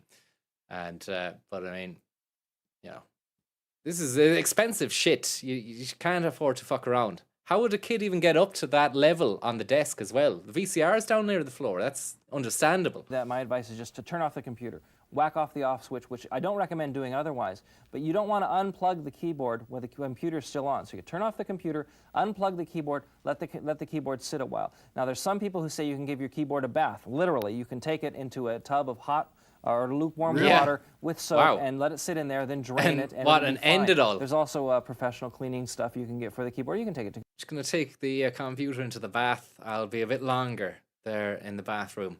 And it's plugged in and everything. Computer dock. Finally, if I have a laptop, is there any hope in really getting inside there and trying to fix it? Special tool for laptops. Kill it. Actually, lovely. Speaking honestly, laptop. A new Stew soundbite has hit the fucking stream. Tops. Kill it. Actually, speaking honestly, laptops generally, when something goes wrong at them, they're so. Hey, it's a good. So far, there's some nice stuff in this one. I thought it was going to be very slow, languid, morose. Some nice stuff in it. Minute and so well put together. Just buy a new laptop. Dan, thank you very much. All right, usually when you have computer troubles, you call tech support, or at least you tried to. What is really going on the other side of the phone while you're sitting on hold? We'll show you right now as we pay a visit to the tech support service department at Claris. Oh, beautiful. So many of these ponytails from this era as well. They just couldn't let it die. They couldn't let it go. Against all odds, against the tide of public opinion, there were a few who just kept the dream alive, so to speak. Scott, thank you very much. I haven't played Helldivers 2. I haven't even played the first one, but thank you very much for the tip. Might have a look. What's going on with this frame around that computer there? I'm not sure. We pay a visit to the tech support service department at Claris. Claris Technical Support, this is Ben Miller. Can I help you? Ben Miller. At the Claris Corporation in Silicon Valley, the technical support staff received close to 3,000 calls. Got a foamy dart that will go inside a Nerf gun, but he's using it as a self-soothing stress relief foam piece whilst talking to God knows how many fucking computer klutzes who are ringing up for help. Oh, I put a floppy in the CD drive. My mouse stops working. What do?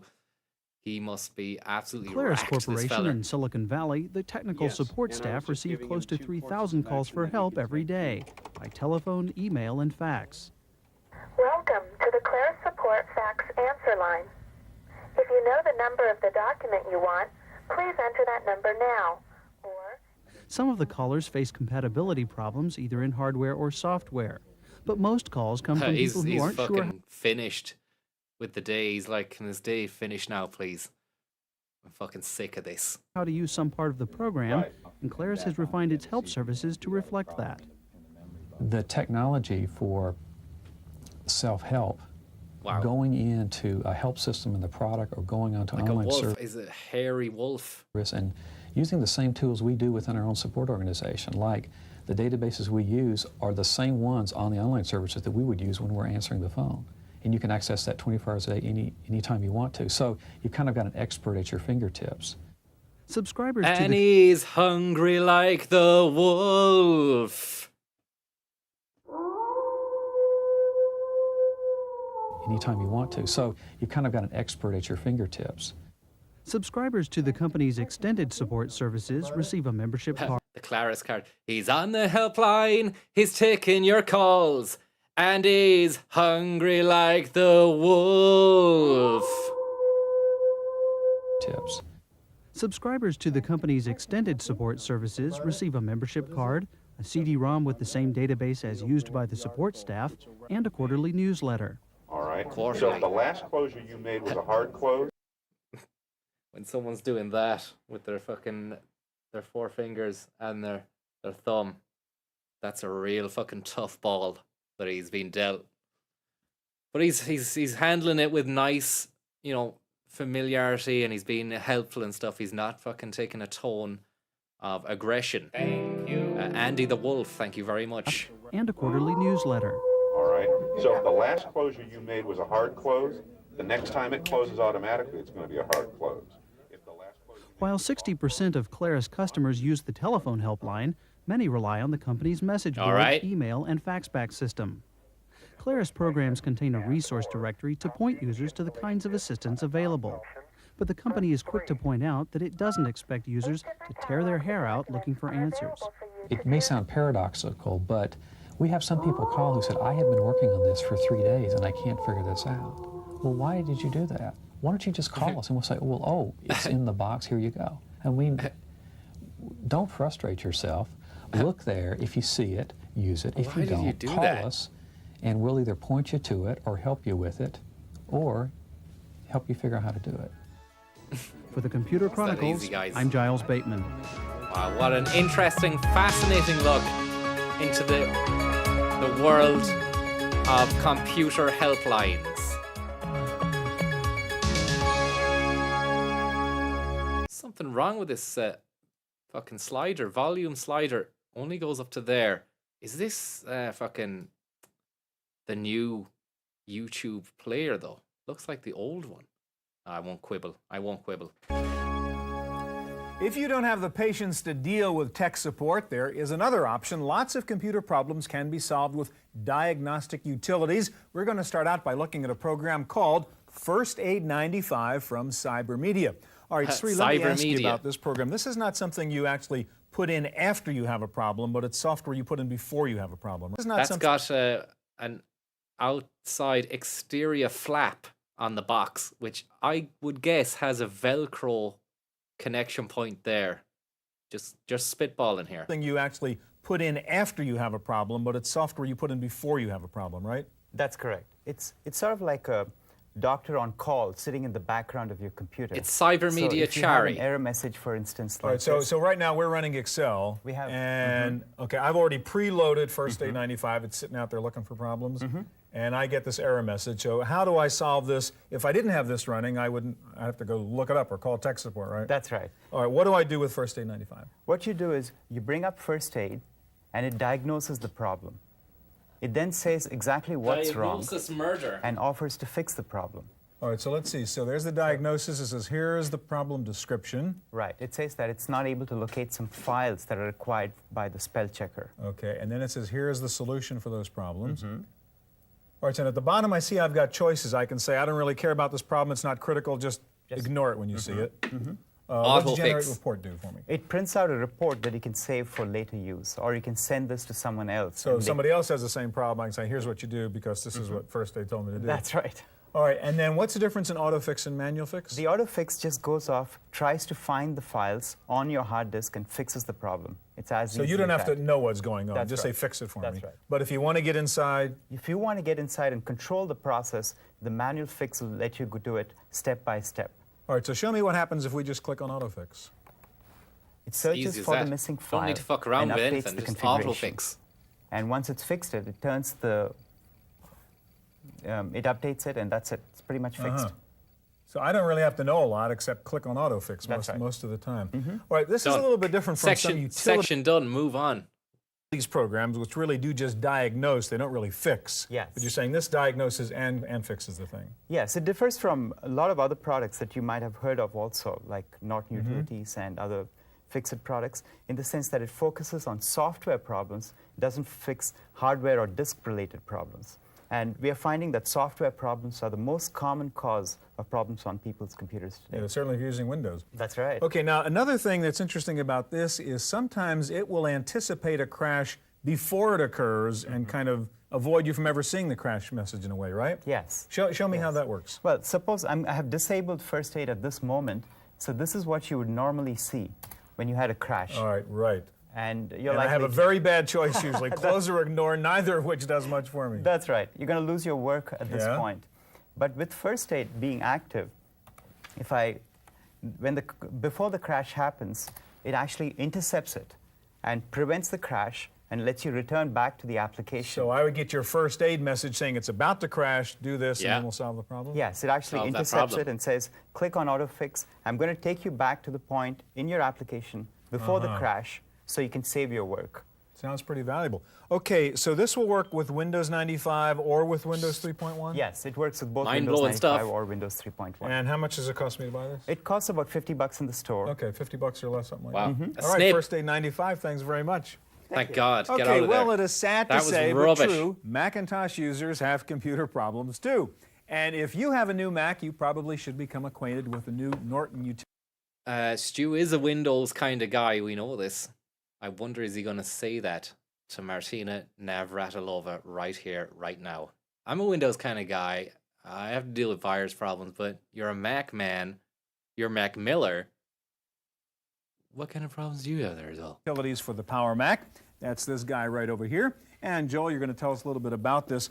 What's the typical problem that a Mac user does have? Well, typical problems for Mac users would be init conflicts, adding new software, something doesn't work right. Joel Black. Possibly they run into problems if they hook up new hardware, things don't work right, such like that. All right, now we're looking at the most typical problem I have is you try to turn the thing on and you get that horrible question mark instead of the smiley face. Once in a while you run into a problem like this where the machine just won't start, it's giving you a question mark. If you have Norton Utilities handy, what you'll do is boot from our emergency disk, and we'll just fire it up on a hard disk here. All right, so one thing I get here is an emergency boot disk. If all else dies, I know I can stick your disk in and start. Right. Do it. Let's start this up. By the way, I should say that if you've got a machine like the 7500 that's got a CD-ROM player built in, go ahead and start up from the system CD that you bought. Start from the CD that came with it. Then insert the emergency disk and you'll be okay. Okay, so we overcame that disk crash by just rebooting. Bit of a Christopher Reeve disk and you'll be okay. Profile as well. And somebody else says a Leon S. Kennedy side profile. And other people have said Dahmer-esque vibes. So we overcame that disk crash by just rebooting again. Now what we're doing here is loading up a separate disk, like the emergency disk, that's got Norton Utilities on it, and then we'll launch the Norton Disk Doctor and have it take a look at the disk that wouldn't start. Okay, so presumably the reason the machine wouldn't... That's him. Might even have like a little picture of himself in a kind of illustration of Symantec Norton Disk Doctor. Boot up is because I have a hard disk problem and it couldn't find the file it needed to boot up. There's some kind of directory problem and Disk Doctor will find out for us. Okay, so how do we run Disk Doctor we've selected the disk that is giving us trouble and we click Examine. And it starts off... look at this little picture here of a man rubbing your disk better, like you've got a sore disk. Thank you very much there, Frimosa. Very, very kind of you there. I hope you are doing well. Look at this guy here. Through a series of tests, the bad media check, it takes a little while. This checks for bad sectors on the disk. Now you've got another man doing some mad stuff here. Information. We'll skip that one, go through the directory information. That looked okay. It's checking the system folder now and analyzing the files on the disk, and we'll see what pops up here. All right, so it's just literally checking every folder, every file on there to see what's happening. And at least you can watch this cute little animation of, is that Peter Norton sort of pressing buttons for me there? The Disk Doctor. Stu said it's cute. The Disk Doctor, okay. The Disk Doctor, okay. We're waiting for the loading bar to complete the Disk Doctor, okay. Still going to have to fill in time here, Stu, because it's still another half a bar. Peter Norton sort of pressing buttons for me there? The Disk Doctor. The Disk Doctor, okay. So we're doing two... Bit of a hanging chad there. Peter Norton. So he must be the granddaddy or the big daddy of the Norton antivirus world. Peter Norton sort of pressing buttons for me there. That's the disc doctor. The disc doctor, okay. So we're doing two things. The disc doctor, okay. Here. Number one, we're solving the initial problem, but I don't want it to happen a second time, so we're trying to fix the thing that caused the problem. There's in the still first a place. problem on this disk, and in fact, the Right, disk so what's doctor this telling is us? located. It's an error in the boot blocks. Big Mac, there is a problem on Big Mac. It does give a detailed message that says, because of this error, you won't be able to start, which confirms what we see. We click Fix. It's very quick to fix. And on this disk, that's about it. It's perfectly happy to All fix done. multiple problems. All done. It will generate a report if you'd like All to, right. to see what it did, what was wrong. All right. Okay. That's Disk Doctor. Very Okay, good. now, is there anything I can do to prevent those kinds of problems? I mean, what would have caused that to happen, I mean, other than dropping the machine or something? Well, a few things. If indeed you hook up hardware without turning off the machine, absolutely critical. no-no. If you're putting on a new hard disk, please turn off the machine Restart. first. Turn it off. Other preventative measures that I like to emphasize are please make a backup regularly. In Right. fact, if I could get everyone to make a backup once a week, You'd be out of business. that would be great. It would be great. Run Disk Doctor on your disk before you make a backup to make sure you're backing up intact. That tone shift. Sorry, I'm really I'm looking at everything here. That would be breaking it great. all down. In my Right. eyes, I mean, you're just seeing. Most people are just seeing the show, want it to continue. What's with all the stopping, the Run starting? Disk Doctor on your. But it's this. It's the shift. It's the tone shift, from lighthearted to a more serious note. Watch this. Your disk before you Boom. So 20 frames. It's a 15 frame shift. Make a backup to make sure you're backing up intact data, but that would prevent Turning a a lot of Mac off at the wrong time could cause you problems like That'll this? cause you problems. Follow the instructions. Always one with eye Mac, on the that- clock. That's a We're pretty getting out of basic, here. Piece of business. All else fails, turn to Norton Utilities. Utilities. Okay, thanks, Joel. All right, well, handheld gaming devices. That's the one I was looking for. Computer games. Suppose you've called tech support, you've run your diagnostics, and still... You've done all that. Your computer's still not turning on. It might be time to change your computer. With me to discuss this is... Nothing. Well, time to call the real doctor. Believe it or not, we Okay, have so found this is a Daniel O'Donnell. Still nothing. Well, time to call the real doctor. Believe it or not, we have found a computer doctor who makes house calls. Vic Chiswick is a troubleshooter. Vic Chiswick. Like a doctor or a firefighter, he is on alert, ready to leap into action when he hears... Maybe that was a good car to have back in the day, but I wouldn't trust if a doctor came around in that car. I'd want him to be driving a Mercedes or, you know, something a little bit more high spec. Here's the distress call. I like the acceleration, though. Action when he hears the distress call. While he may not find a fire to extinguish, Vic has every reason to prepare himself for a calamity. He specializes in computer troubleshooting, and the idea for a personal PC... A calamity. I hope we see, like, him diagnosing or trying to fix computers. Like, bad news. Your computer couldn't make it. I'm sorry. Your computer's dead. The problem solver came from his own frustrations. For example, when I bought a computer and I was looking for some help, I just couldn't find any. So I thought there was a big need there. So I went back. Wow, what a name. Vic Chiswick. Prompt Reply Computer Solutions. PRCS. I thought there was a big need there. So I went back to school, learned more about computers, took special classes, and from there on, I just... What about this antique in the background here? Mahogany. The legs are interesting enough. What would you stick inside that? If anything at all? Is it just for show? Found that there was a market. Vic lends assistance to a cross-section of Handheld computer gaming owners, devices. corporations and home offices to families. He has expertise in everything from network printers to the internet. While computer users can always turn to manuals and technical support lines, sometimes there is nothing to match the personal touch. It expedites everything and gets it solved, which is great. Telly Baxter. You know, with the children running around and everything else in your life, it's great to have someone come over and this is how you do it, and then also to learn from it so that we don't have to keep, calling someone like a Vic He explains it fully, and then we're able to. Sounds like Vic's part of the family. Like, we don't have to call someone like Vic to come around. Sounds like maybe Vic has made a few visits to the house of the Tenley household here. Hopefully take what he gave us, and then Tenley Baxter. a similar problem comes up, we know the answer.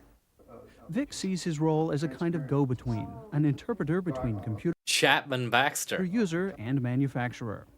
Often people don't know what to ask. If they have a problem, they really don't know how to approach the repair person for a particular company. For example, if it's Toshiba or somewhere, they may call and not know what to ask. And the person on the other side doesn't know what they need. So their problems are not solved. For the computer, it's great. Vic comes round, he comes into your house and he just fixes stuff. And then he might even stay for a coffee or a snack. He just gets to know you. It's a human interaction. Chronicles, I'm Giles Bateman.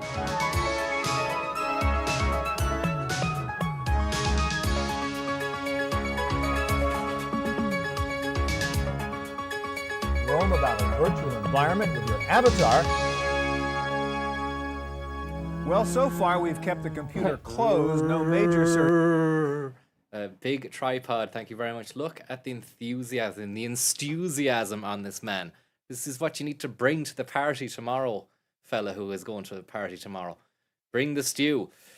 Maybe go and get a fucking chino, slack, brown leather belt, and blue Ralph Lauren polo shirt, whatever they're called, and just bring the stew. You know, people will probably think, what's he wearing? It's not cool at all. But I mean, you make it cool by just bringing the stew. Let the stew flow through you. Clothes, as they say, maketh the man. And look at that. It's like he's sliding the computer, the PC, into the foreground, into the shot. So nice stuff on that shelf there. Windows 95, Jurassic Park down there. Don't know what these guys are here. I can't really make out. It looks like some sort of mecha robotic game of sorts. Don't know what they are, but it's great. The set design is fantastic. 95, as I've said time and time again, this is when it really began to take off set-wise. They had someone working on making sure there's a variety of each episode. Well, so far we've kept the computer closed, no major surgery, but sometimes it takes yanking out the tools, opening up the box to fix something inside your PC. Tools are yanked, box is open. Let's get inside and fix this bastard. At that point, you really have to know what you're doing. Dan Milkier knows what he's doing. You do this for a living, Dan. Let's talk about some of the basic problems. Lovely Dan, Sipovitz. Lovely Dan. The computer doesn't start up. It's not my disk drive. It's not a software problem. What should I be looking for in the box? Inside the box, the first thing to look for is the... Dan Milkier. They don't get as milkier as the Milky Bar Cad, Dan himself.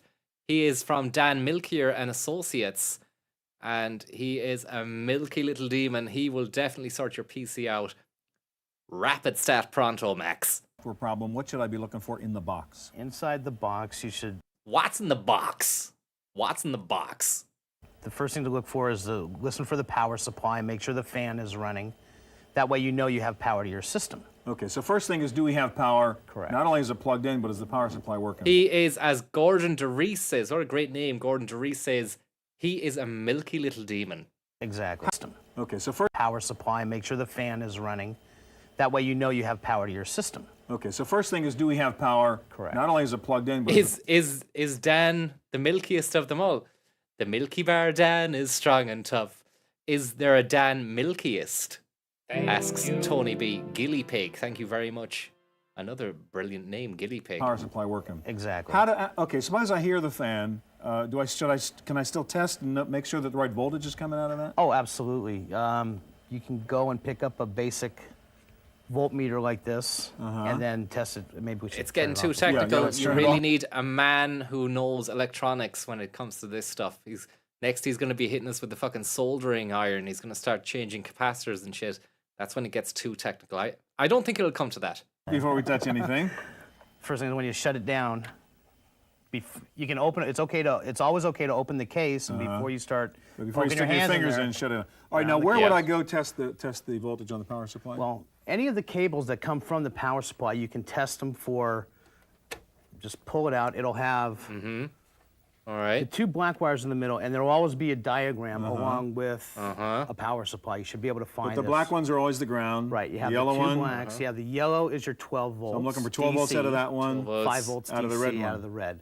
Also, where the motherboard, where the power supply plugs into the motherboard, you'll have also what's called a power good signal, which you can also test for proper voltage. Okay, now the point here is my problem might just be power supply. That's $30 or something, and it's not a major big deal, and I can fix the computer. It's a very easy part to replace. It'd take you just very little time. Other things aren't working. I should look for loose stuff, right? Correct. Like what? Always one of the major problems with computers is just a loose cable. All right, let me bring this up so we can get a good shot of that. So, for instance, the drive controller cable may not be plugged in, huh? Correct. And that would be that big gray thing there. Right. And the trick is not just to look and see if it looks plugged in from here, but it may not be. You want to get your fingers in there and make sure push it's really it down. in there tight. Yeah. Make sure it's in there real tight. Yeah. It's nice and tight. All right, what about loose? Snug. What about Looseberg? What about loose change? Loose nuts? We've had loose cables. What's he going to say there?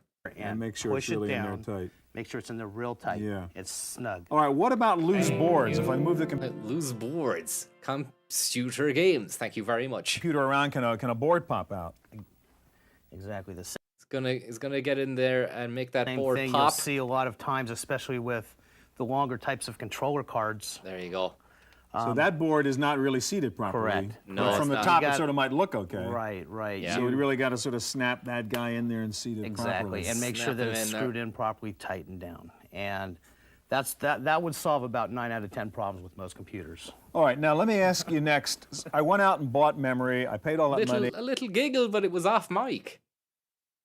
With most computers. All right, now let me ask you next. I went out and bought. Why would he laugh at that bit?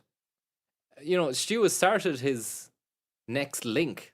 So why is Milk here laughing? Probably Milk here is thinking about all the times he's had to fucking fix something. It's just been something like that, you know? He's laughing to himself. Of about 9 out of 10 problems with most computers. All right, now let me ask you next. I went out and bought memory. I paid all that money. I thought I plugged them in right, and I turn on my computer, and I don't see the memory. What's the problem there? Again, let me show on this motherboard. It could be very simple as, did you get the right type of memory? Yeah. Believe it, that's one of the problems a lot of maybe people have. I bought the wrong thing. Correct. Maybe I didn't plug it in right? Right. Not only that, but also is sometimes the slot you put it into. For example, when you're dealing with a 72 pin, which is it's just turned around backwards so you can't really see, but sometimes it'll have a bank 0, bank 1. So you got to put them in the right direction. Correct. And also make sure you look at your motherboard manual. There may be jumpers that you need to set. So you got to set the jumpers. Tie your mother down. All right, final point, when you open up your box, what should you not do? What do you have to be careful of so you don't blow yourself up and you don't blow the machine up? Again, the most important thing. You're not a terrorist, are you? No, I'm not. Is ground yourself first. Touch some metal here. And if you're going to get in there with a screwdriver and a pair of pliers, make sure the thing's turned off. Just before, turn it off. And then before and when you drop one of those case, little screws in there, you go get it. Before you turn it on, you could short out exactly. the whole thing. It'll probably be sitting right against your most expensive chip. Dan, thanks a lot. All right, sometimes the best source of help for solving a computer problem is going link. online. Odds are Dan Milkier is a great guest. He's a template for how guests should be. Somebody else has had the same problem you have, and there's probably a message posted somewhere that will solve your problem. Giles has some advice on how to find help online. Thanks, Stuart. If you're having trouble with a specific piece of software or hardware, one of the best ways to go about finding information about troubleshooting it is to go straight to the source. On a lot of the online services, I happen to be on America Online right now, vendors maintain forums where you can get information about their products, and in many cases, they'll have already experienced the problem you're talking about, and they'll tell you how to solve it right there online. Now, if you want to go out on the web, you can find those companies there as well, but in many cases, these are problems you're going to have to look to other users to help find answers for. In this case, I'm going to a good page here called Doc's Tech Notes, and Doc here has sort of maintained a list of all sorts of links to sources of information about troubleshooting Windows and Windows 95. And he's also got nice little descriptive sentences about each of the pages as well. Now, if you're a Mac user, you'll want to go to the Complete Conflict Compendium. This is just started recently, but they're quickly building a database of all the different types of conflicts that can happen between different programs and how to solve them. Now, last but not least, your computer may be working fine, but you're having trouble with the internet, whether it's understanding an idea. Look at that myriad matrix of North America. Everything connected. Internet help desk. The truly amazing thing about the internet is that it is immense and largely unregulated. The truly awful thing about the internet is that it is immense and largely unregulated. You may find that your service provider or local administrator is unwilling to or unable to troubleshoot an email or network-related problem. You may also find that even deciphering symptoms can be difficult. Use these little links to troubleshoot your email and network/internet connections. Whenever possible, several links are offered in case of system overload or network problems. Or it's a specific problem with a piece of client software. We'll come to the Internet Help Desk, and then you see there are different areas: email connectivity, internet network connectivity. I'll go to that. And you will find answers, probable causes for your problems, and ways to solve it. If you've got a question about the internet, this is the place to start looking. Now, time for our weekly summary of what's new in the field of personal computing. Here's this week's Random Access. Energy. In the Random Access file this week, another security flaw found in Netscape's Navigator web browser. A Princeton University team says the flaw could allow programmers to create websites that would be able to destroy or steal data from visiting users. Netscape is working to eliminate the problem. And there's another new search engine online. Hotbot. Wired Magazine and Inktomi have joined together to introduce Hotbot. The search service claims to search every last one of the 50 million web pages in existence. Unlike other indexes, which use a single large computer, Inktomi technology uses several smaller machines networked together. At the Spring Consumer Electronics Show, TV manufacturer Curtis Mathis demonstrated its new UniView technology. Look at that. 1-2 UniView. Massive fucking sovereign with a cherry in the middle. Bit of platinum inside that gold ensconcement. To provide internet access through your TV set. You will also be able to send faxes and swipe your credit card. Wow, he looks like George Morrow. Through the unit for. And Curtis Maher. You won't get these fellas doing the demonstrations anymore. He's been focused. His type or ilk has been focus grouped into oblivion, into the back room nowadays. And you saw that from, say, any Google I/O or tech event. Home shopping. At the Electronic Entertainment Expo, Sega introduced an internet peripheral to connect to its Saturn game machine called NetLink. The device will cost about $200. I mean, we're going to be bringing a lot of product onto the NetLink. A lot of product. Play against one another. But we got so much product. And, really, we're all. I think, is that in Japan or something? All just amateurs at the kind of gameplay we can do on the internet. Bandai Digital has an. It's fucking state of that, man. Bandai's console. Banana. Looks like a Dreamcast. Announced plans to release its low-cost multimedia and internet information appliance in September. Based on Apple Pippin technology, the unit will be called @World and sell for about $600. And Cyber Media is taking your computer on the net to upgrade your software. The new service is called Oil Change. That's it for this week's news. Back to you, Stuart. Now, all right, now my pick of the week. For my pick of the week. PDAs have gotten a kind of bad name after the high promises made for the Apple Newton and then its disappointing performance. The problem with the original Newton was high cost, small memory, and funny handwriting recognition. Eat up Martha. Casio tried the PDA game with the Zoomer, but that was a flop. Sony has its... They had Zoomers from the fucking future. They got a Zoomer to come back in time and try the Newton. The problem with the original Newton was high cost, small memory, and funny handwriting recognition. Casio tried the PDA game with the Zoomer, but that was a flop. Sony has its Magic Link, which is a nice piece of technology, but it's big and bulky and used to cost a lot. My favorite handheld device has been the Sharp Wizard. He said it. He said the thing. Nintendo's Game Boy. Handheld gaming devices. He loves a good handheld device. Big and bulky and used to cost a lot. My favorite handheld device has been the Sharp Wizard. Well put together, functional, and a real business tool. But I think perhaps the best version of a PDA has just come out from Hewlett-Packard called the OmniGo 100 Personal Organizer Plus. This little baby, the OmniGo Power Plus, come out from Hewlett-Packard called the OmniGo 100 Personal Organizer Plus. This little thing is an almost perfect combination of the Newton and the Wizard. It's really small, it has a keyboard, but it also has an electronic notepad that uses a handwriting recognition system called Graffiti. Tony says $700. Do we have any takers on that? I think he's going to go 500. I think 7's too much for that. But then again, that additional thing for the Saturn, the Sega, the Net add-on was $200. Something like this. Yeah, I think 500. I'm lowballing. Over $1,000. Says Quib 899. Everyone going a lot higher than the initial 500, the initial 700. We're gonna go with this. About 5 minutes learning how to use it, and you will get very reliable handwriting recognition. The OmniGo comes complete with dozens of practical tools like a stopwatch, an alarm, a world time clock, an HP12C financial calculator, a real full-feature spreadsheet, and all the usual personal organizer tools. It's a hard sell. It's going to be a big one. I think it's going to go over 5. It's going to go over 5 because they're throwing in all this shit. Calculator, a real full-feature spreadsheet, and all the usual personal organizer tools. Plus, it lets you fold. Imagine doing a fucking spreadsheet on that. The size of the screen, it's tiny.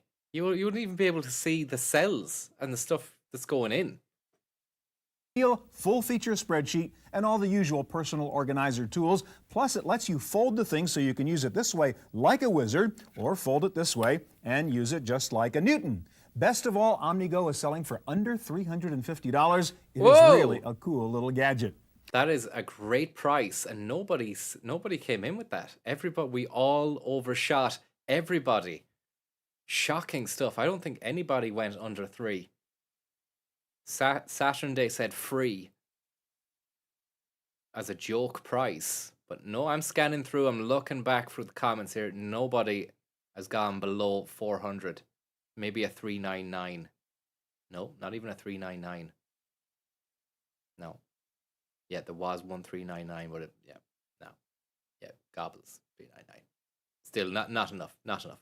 That's it for this week's Computer Chronicles. We'll be back here again next week with another half hour of the latest in personal computer technology. I'm Stuart Chaffee. We'll see you here next time. You are Stuart Chaffee.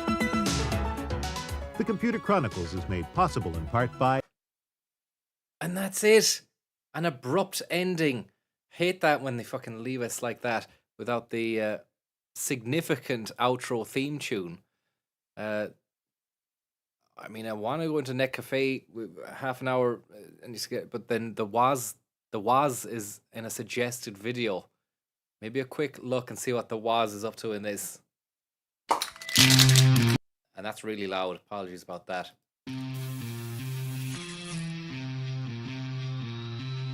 Okay, first. Wow. What year is this? I'm gonna get my cheat sheet out. It's handheld. It's all right, everyone find a buddy. Punch cards. Your cheat sheet's on paper. Okay. The cheat sheet. I thought you said the cheat-sheet's on paper. I thought cheat sheet was some sort of drug that they'd all taken before the director said action. They're all hecked up on cheat dust that the Woz had managed to bring into the atmosphere. All right, everyone find a buddy. Punch cards. Your cheat sheet's on paper. Okay. Someone had a smattering of Chi-Chi on some paper, and they were all doing bits. They were all doing locks of Chi-Chi before hitting the scene. There's a lot of enthusiasm. And by the way, What about the enthusiasm in that last episode? I thought Stu really brought it to the table. His enunciation, his fucking enthusiasm, second to none. Yes, that's brilliant. So this area here is our first stop, so let y'all filter in. Smashed on Chi-Chi. He looks Chi-Chi'd out of it, does the Woz. I think that definitely was Chi-Chi in the studio. That wasn't cheat sheet, because that's the face of someone who's gone full Chi-Chi mode. Okay, in here, of course, we've got the early abacus machines that everyone understands, but it's important to us. And that is a Sony PD150. No, it's not. It might be a JVC. It's mini DV. The people. Maybe it's not. Maybe this is more contemporary. But look at the state of the quality. It's not even fucking. It's 480p. People actually sat down and were extremely skilled, and of course, you see the guys on TVs that can beat calculators with abacuses. So it's an X1000, Jake. You know that's always been a part of this museum. It's not one of the things I'm talking personally about today. And that's a Zoom H1. Very cheap stuff. I had one. Very cheap stuff. And I don't know what these guys are just using point and shoot digital cameras that people are interested in buying nowadays for that authentic old school look. But then again, you've got a Rode Video Mic Pro on top of a DSLR maybe or something. So what year are we even in? It's hard to tell. When something's 480p, we don't know what this is. So this area will feature calculators from more than 2,000 years total. From slide rules through early attempts at doing Napier's bones, things like the Pascaline, and mechanical calculators like the Curta here. Some of these devices too. I mean, they figured out ways that you can actually twiddle things around and do calculus on physical devices. Calculus. These are really historic. Historic medieval calculus boys using abaci. Beads. Items. Counting using beans, beads, and seeds on a desk. And you can see a wonderful graphic of a table abacus. I believe that's from England in... Yeah, I'd say, what, 1546? 1300s. 1300s. Okay, we're gonna go down this way. Car area. You can hear a bit of fucking Chi-Chi. Someone's on the Chi-Chi dust there, just as we move through to the next bit. It's very fast, this movement. Listen to someone sniffs. It might not be loud enough for you to hear it. We're gonna go down this way. Car area. Yeah. Whoa, be careful. It's so beautiful you can't see the stairs. This is the Hollerith machine Racked used up. to do the 1890 census. And one of the most important machines that really introduced automatic counting, basically, to the world. This is used, 1890 census, counted 60 million people, and was actually the winner of a government contest to find a way to mechanize the census. Because you have to do it every 10 years, and the 1880 census had taken 7 years. So the 1890 census would have taken more than 10, constitutional crisis, big problems, and the winner. And of course, the Hollerith company can buy... I like the Waz's shoes. Are we reading this? Are we reading? I'm using the royal three other crisis Are we all had taken seeing 7 this? Are we years. getting a So the load of 1890 this? census would have taken more than 10 constitutional... That's fantastic stuff. Maybe I have to call the uncle. Hopefully we have him. Tom, hello, line 4. How are you getting on? What's the story? Are you tuned? Thanks very much for the stream there, and thanks very much for being on the line there, Tom. We've just stumbled upon a wicked Woz video from the past, and are you seeing it? It's a lovely pair of slip-ons that he has there, and yep, I like the way the pants are draped over those as well. They look comfortable. They also look like they could be very, very they could be casual, but they could also operate well in a business environment, and good grippage on the bottom of them as well. Play the clip there. Constitutional crisis, big problems, and the winner. And of course, the Hollerith company... Sort of Kim Jong-un or Il-esque. It is indeed. Combined with 3 others to form IBM. Thanks, Tom.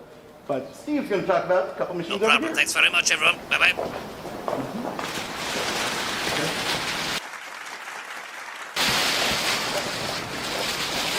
And now he tears back that stuff, whatever that not fabric, this material is. It makes a load of noise. Now, this one goes back a lot. Some of these machines predate my own time zone. But when I started learning how to program, I sat down on a key punch just like this. You type your data in, a card would go through and punch holes. The data is in the holes. It's a computer concept. That's a clip, a sound clip. We need that. The data is in the holes. No. Needs to be locked off for a future sound punch. Go through and punch holes. The data is in the holes. It's a computer. It's a computer concept. It's a computer concept. Not a human. Punch holes. The data is in the holes. It's a the data is in the holes. It's a the data is in the holes. It's a the data is in the holes. It's the data is in the holes. It's a the data is in the holes. It's a we might need to get some beat for that. We got a generic beat or something that can just carry us on into a deep lo-fi house for something there, and we can get something going on for that.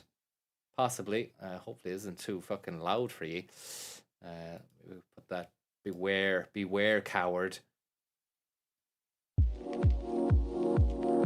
It's a bit fast. We can slow that down maybe. Bring that down to maybe about half that. Yeah, it's nice though. It's getting into that time of night again. Maybe that's it.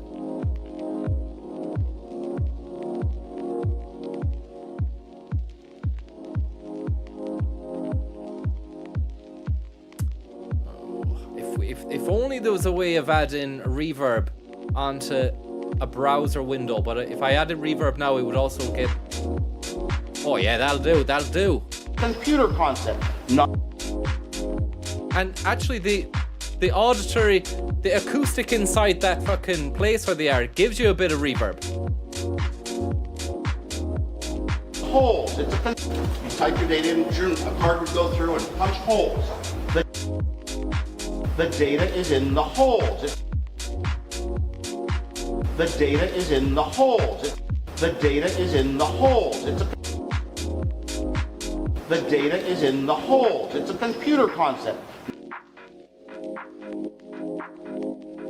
Waswave. The data is in the holes. It's a computer concept.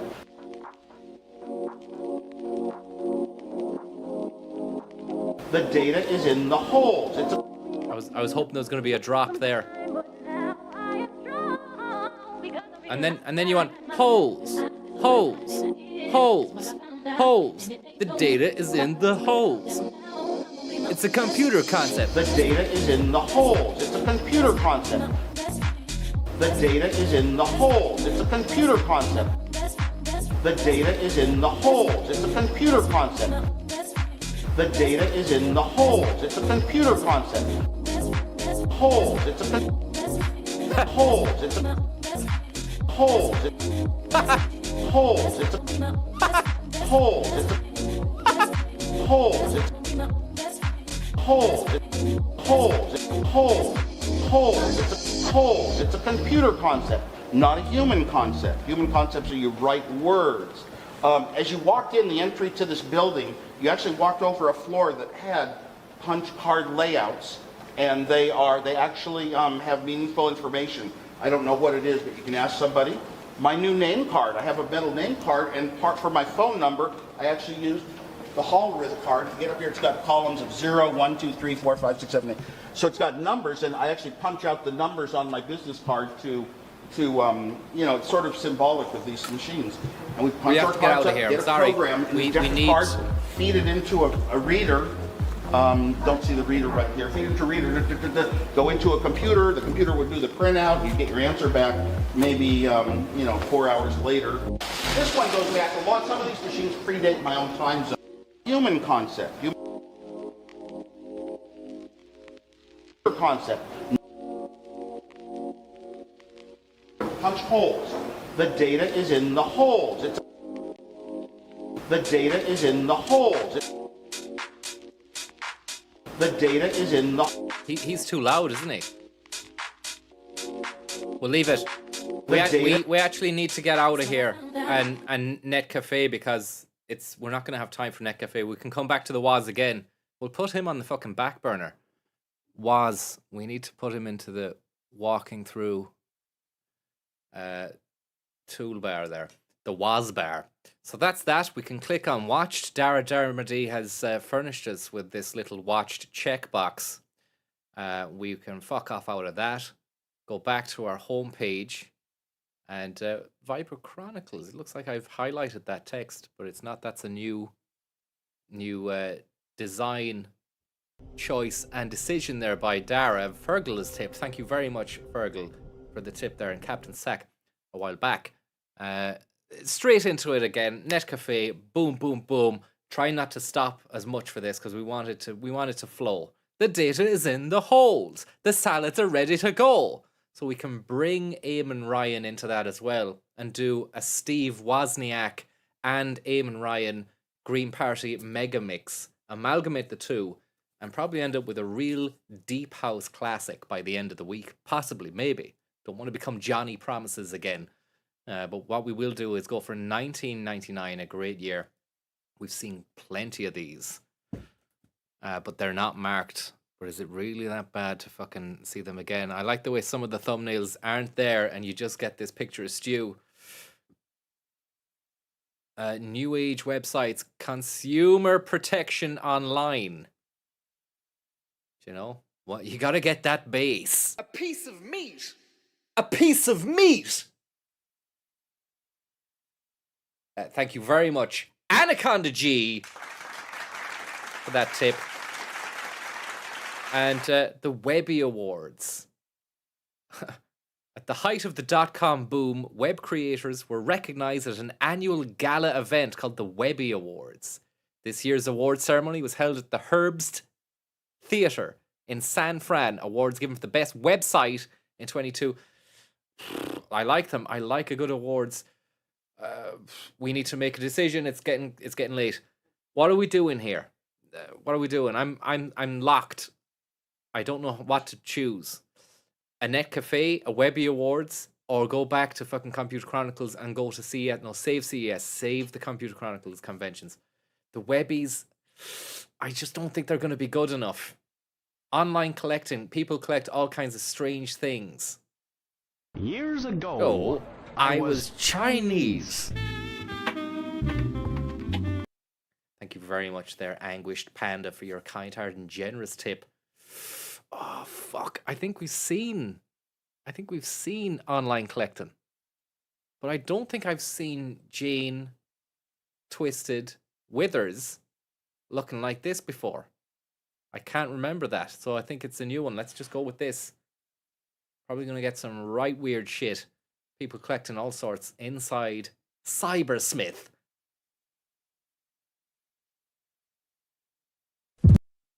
Oh, I can tell just from the opening there that the sound is going to be fucking quality as well. Good sound, great vibes. San Francisco, North Beach, let's do this. The Marina. Oh, how quality is that? Haryuken! Haryuken! Haryuken! Haryuken! This week at the Net Cafe, online collecting. Meet George Nassetti of Butterfield and Butterfield, one of the biggest auction houses in the country. He's put his auctions online so you can now bid with the big guys. Look familiar? This is eBay, the used books section. You'll meet a man who closed down his shop so he could sell books exclusively online. Rodrigo Salas had a great idea. Why not a central auction? It's blowing out the meters. Might need to turn that down. Rodrigo Salas. Clearinghouse on the web, where buyers can exchange information and track down the best sites. We'll show you his site called auctionwatch.com. If you're into collecting old computers and other electronic gadgets, you'll definitely be interested in this site, all about the Vintage Computer Festival. And Computer meet games. Aaron Betsky. What does he collect on the web? Websites. He'll tell you about his collection at the Betsky's after you. San Francisco Museum of Modern Art. Online collectibles this week. Stance, the angle of that. What was the necessity for that angle? The under the table and the power spread as well. And then the Super Bowl. It's got a lot going on. At the Net Cafe. Net Cafe is made possible by RonDiamond.com. RonDiamond.com. The oldies site on the internet. Music and memories. We've never from the seen 50s, Ron Diamond. 60s and 70s. Not just. Love to have met Ron Diamond. Maybe there's some information about Diamond online. Hoffman and Diamond. Integrity for internet law, copyright, trademark, and other intellectual property law. The man, the myth. For up-to-the-minute technology news. Stuart Chaffee's Nescafe blend. Hang on, we seen him wearing this beige shirt the last day, but maybe he's just worn it again in a different ep. Hi, and welcome to the Net Cafe. We're here as usual at the Club I in San Francisco. Club I. Unfortunately, not Cybersmith. Someone in the background there. Spike in the camera. But it works. It's a great shirt. And this week we're talking about online collectibles. I guess everybody collects something, whether it's electronic gadgets or dolls or old records or baseball cards. And you can find all of this stuff on the web. Now, I guess it all started big time with eBay for people who sell and buy little things. But now some of the major American auction houses are going online, so you can now bid with the big guys. Andrew has more. George, you're with Butterfields and Butterfields, and you're one of the oldest auction houses in the United States. Auctions on the web have been big news. They're very popular. People are very interested in them. You guys sell a much more high-ticket item, I think, than people are used to on sites like eBay and on sale and things like that. How has the Butterman antique auction world transferred to the web? Well, this is an interesting challenge for us because the price point traditionally has. That George Nosetti. He owes me a lot of money. Has been low on the web. However, we're starting to see many high-ticket items being sold on the web. For an example, if you go to eBay in their high-ticket item area, you'll find items that are selling for $200,000, $300,000.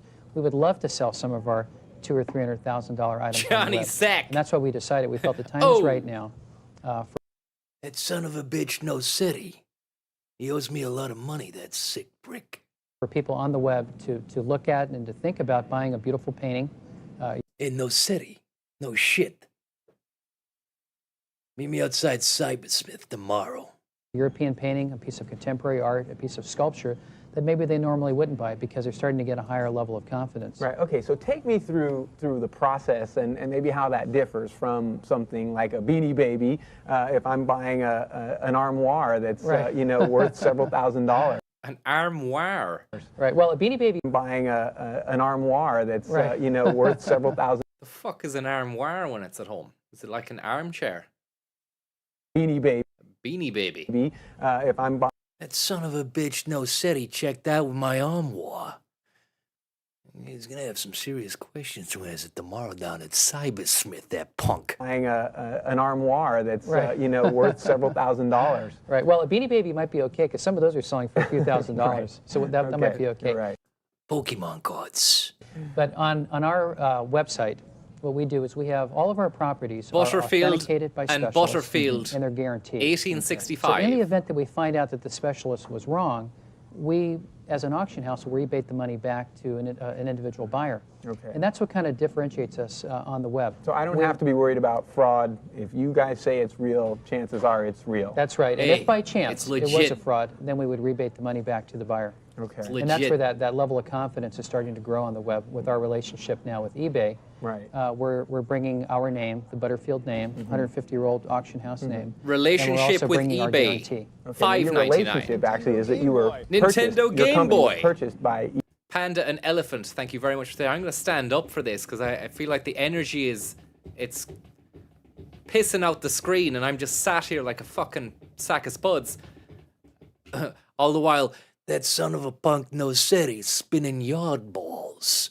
eBay. Well, they liked us so much that they bought us. Right, Yeah. okay. So that must create a very just interesting... upset that Nosetti isn't a kind of New York mafia mob figure.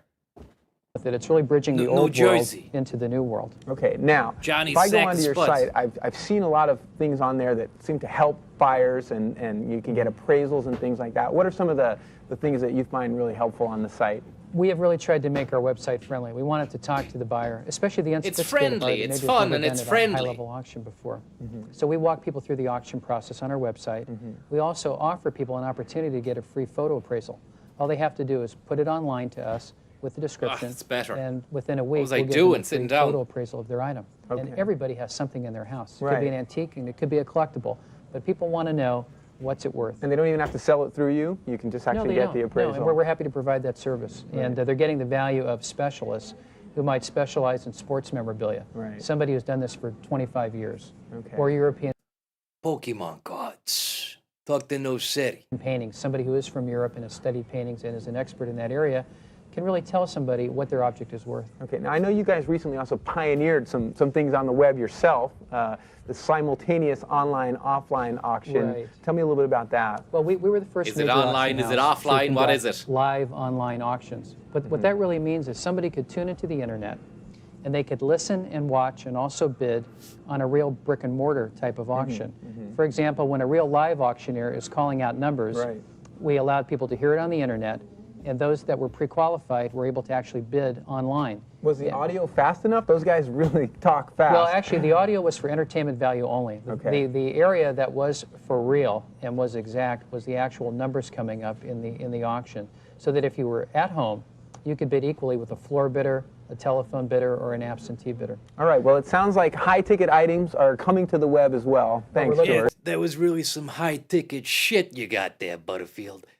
Thank you very much, Panda and Elephant, for the tip. Ethnographic art at Butterfield and Butterfield Auctioneers. Are online auctions changing the world of collectibles and those who buy and sell those items? Well, you bet. In fact, we found... Well, you bet.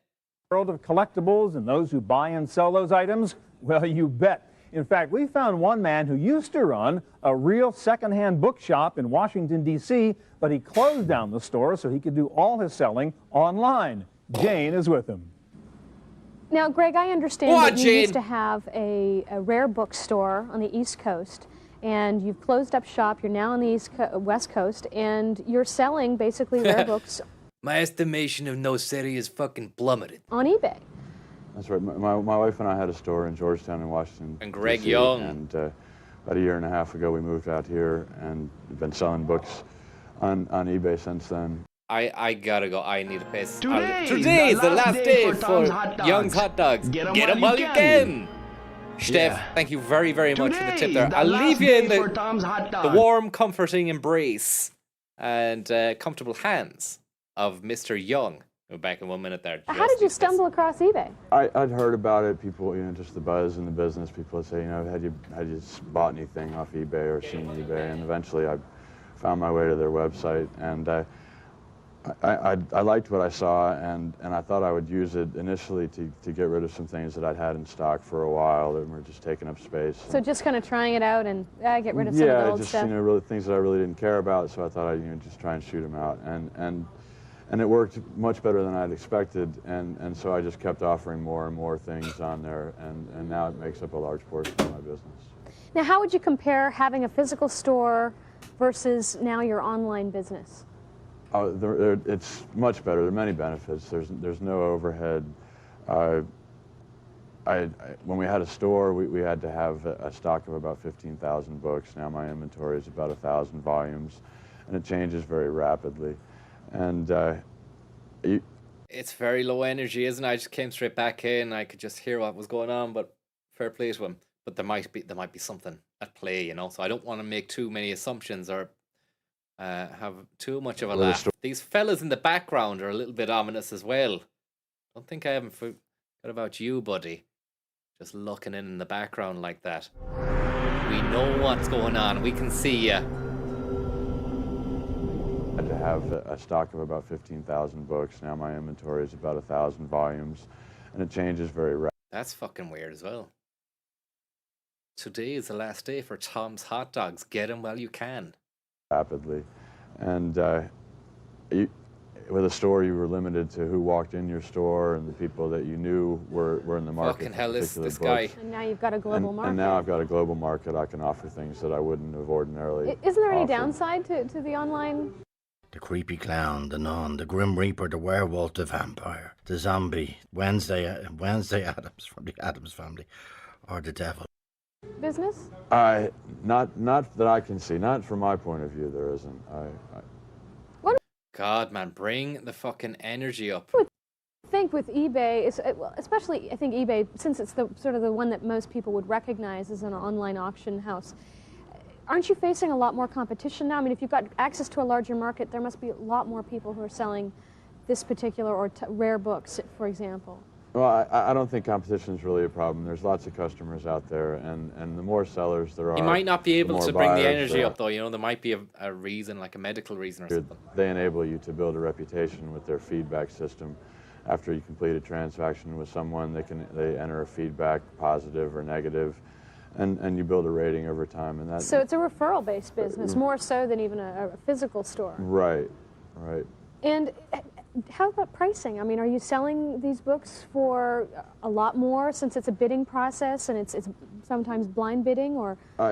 In some cases, things bring a lot more than I expect them to. But often I can offer things for less money than I would have had to with the physical shop where my overhead is so high. So I suppose some people just aren't cut out for the TV situation. You know, a lot of people in the States, they just turn it on. It's second nature to them, you know, and they have that whole show and tell culture. It's just presentations are in the genes, really, at times, but I mean, sometimes maybe not. Maybe he's all about the books. He's up all night selling fucking books. That's his vice. It's not about putting on a song and dance on the TV show about the fucking books that he's doing. He just does the job, you know. There was nobody else to take that call. He's a self-made man. New books a week on eBay. He doesn't need to do a fucking tap dance. Doesn't really take up all my time now. So now you get to play and work and not have as much overhead.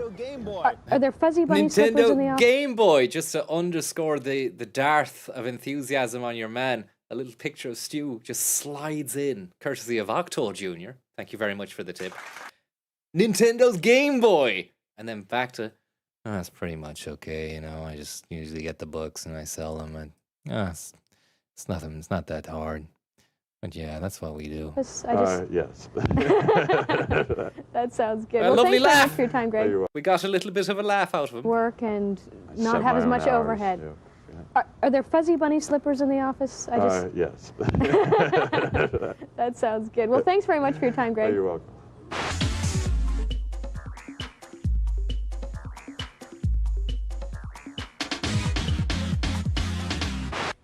Well, online auctions are fascinating, but for some people they're kind of confusing. First of all, more than 300 auction sites online, so it's confusing to figure out where to go to buy something. And if you want to look at the quality of this episode, man. The fucking encoding, it must be 480, and the sound is brilliant. It's 480. Well done. sell something, for some people that process is kind of confusing. There is one site that solves all of those problems. Unfortunately, that's yours, Rodrigo, and it's auctionwatch.com. Rodrigo It's Salas. really a great site and a great idea. Tell us how you came up with the idea to have this sort of general auction. Stew on a raised parapet, a stool, if you will. He's going one-on-one with the stew man. No table, no desk, nothing in between the two men. Just one-on-one, mano-a-mano. How will this guy handle this? So you don't really sell on your site, right? No, we're not an auction site. We are an auction services and information provider. Sales. That means what? Basically, we view the market as having a number of opportunities for services to surround these transactions, being able to find the right site to buy or sell from, being able to understand more about the process, tips, tactics, strategies, things that you can do. And then in addition, there are a number of services that we're currently not offering that many people will be able to He's guess. losing it, Pat. Let's talk about some of the things you do have. One great thing is we don't see, we haven't heard any hustling or harrying today. And that was one cut off. He knew that Salas was tailing away down a fucking cul-de-sac of boredom. And Stu just cuts him off at the pass, talks over him. Alpha dog. And then in addition, there are a number of services that we're currently not. I mean, he knew, even at that moment, when Salas goes, strategies, things that you can do. Look at that, the gulp. And that's hard, that one. Then in addition, there are a number of services that we're currently not offering that many people will be able to guess from. Right, let's talk about some of the things you do have. One great thing is that you're sort of Grand Central for auctions, right? You have links. Right, let's talk about some of the things you do have. One great thing is that you're sort of Grand Central for to guess from. Right, let's talk about some of the things you do have. One great thing is that you're sort of Grand Central for auctions, right? You have links to virtually all the auction sites out there, which is a great service. And how do you have them organized? Basically, they're organized by category. So, assuming you were going to be selling or buying an antique chair, and Thank you very much, Paul Meskel. The best site was to buy or sell that chair. You could go to our site. So I'd look at what furniture. Perhaps where the best site was to buy or sell that chair. You could go to our site. So I'd look at what furniture or antiques, actually. Okay. And there are over all right. 50 antique sites. And what we currently offer are links to all those antique sites and a very brief description. In addition, one of the things that we'll be offering in the not-so-near future, or not-so-distant future, rather, are reviews of those sites themselves. So not only do you know which sites cater to the antique market, but also which sites may be the best sites to visit if you're interested in selection. Now, you have something like that now, your message center, and I noticed there's tons of postings on there where people just talk to each other about experiences they've had. I know in your eBay section, I saw something like 18,000 postings listed there. What are people doing there? What are they talking about? It's really great. It's a shame we're on a bit of a CU. It needs to be a medium to be able to see Stu's handwork, hand play. Because we get a glimpse of the claw just there. We get a bit of a claw selection just coming up here. The claw, as somebody said earlier, is poised right there. But we don't get the luxury of being able to see what he does. I can see him doing a bit of a roll. And I noticed there's tons of postings on there where people just talk to each other about experiences they've had. I know in your eBay section, I saw something like 18,000 postings listed there. What are people doing there? What are they talking about? It's really a great place where buyers and sellers of all types can come together and speak. They can speak about the site. It is a warning strike, like a cobra. It's ready to... And I think it's just a kind of a way of Stu letting the guests know that they're on fucking notice. And they better fucking start producing the goods. Otherwise, the claw will attack and strike. It's that they're dealing with. Imagine seeing Stu dish out a fucking slap. With the items that they're buying and selling online. I like to snipe. Do you? EUPU Part 2. Issues that they may be experiencing with other parties, how to avoid fraud, how to manage feedback profiles, and that type of thing. Is it mostly talking about problems and saying, hey, I had this problem here, beware, this kind of thing? There's certainly an aspect of talking about problems. Recently, we found that a lot of buyers and sellers are using our message center to compare how sites are doing. So how does eBay measure against Amazon or Yahoo and that type of thing? Measure by what term? I mean, the price? Just to add to what I said before, eBay is blaming Sun Microsystems, and Xander said that Sun's resources are being put into fixing the systems, but none of those are to blame. Let's see. eBay handles 300,000 new items a day, and Amazon such and such. I've been to Amazon. Their system and ISIT department would skin you alive. eBay will eventually have backup mirror servers. Redundancy is a better way of life, please. The convenience, the what? Well, from a seller's perspective, it's really the price that they're able to command as well as the percentage of transactions that close. And from a buyer's, it's really selection and customer service. You've got something called The Buzz, which is what, kind of an online auction zine in a way? It's currently... The Buzz is after you. An online auction zine in kind of a way. Something called The Buzz, which is what, kind of an online auction zine in a way? It's currently links to news that surround the online auction So it just space. links to any news online that has to do with the subject of auctions. Right, and we're going to be rolling out very quickly with our own news and our own content to make The Buzz much more of a comprehensive... Asian Hornet alert. I listened back there to the fucking piece about the Asian Hornet when I was having the dinner. Claire Byrne had an extensive 11-minute piece on it this morning. And it sounds incredible, guys. There's a second nest, a potential second nest somewhere in the country. And you could actually tell why Claire Byrne's gone to fucking News Talk, because as a presenter, she's untouchable. You'd actually believe that she really is interested in the Asian Hornet by listening to her. And that's what she brings or brought to RTE. Why she's been poached. She'll be there now with Pat Kenny, stablemates. But yeah, a great presenter. I don't like what they did with that slot on RTE. It used to be the Sean O'Rourke and then the other lady, Mary or whatever it was. It was just called Today. And then when Claire Byrne got into it, it was Today with Claire Byrne. It became a personality thing, you know, and a lot of the stuff, it moved into a more of a woman's magazine. There was some very woman's items on it that never used to be on it. It used to be very news and current affairs. I think it will go back to that, but they've lost a great talent there. And I wonder, is that another one of Noel Kelly's stable? Is she in that stable? Because she managed to get out of RTE, secured the bag, moved to News Talk, and came away clean from the whole scandal element of the presenters and their extra Renault-based supplements.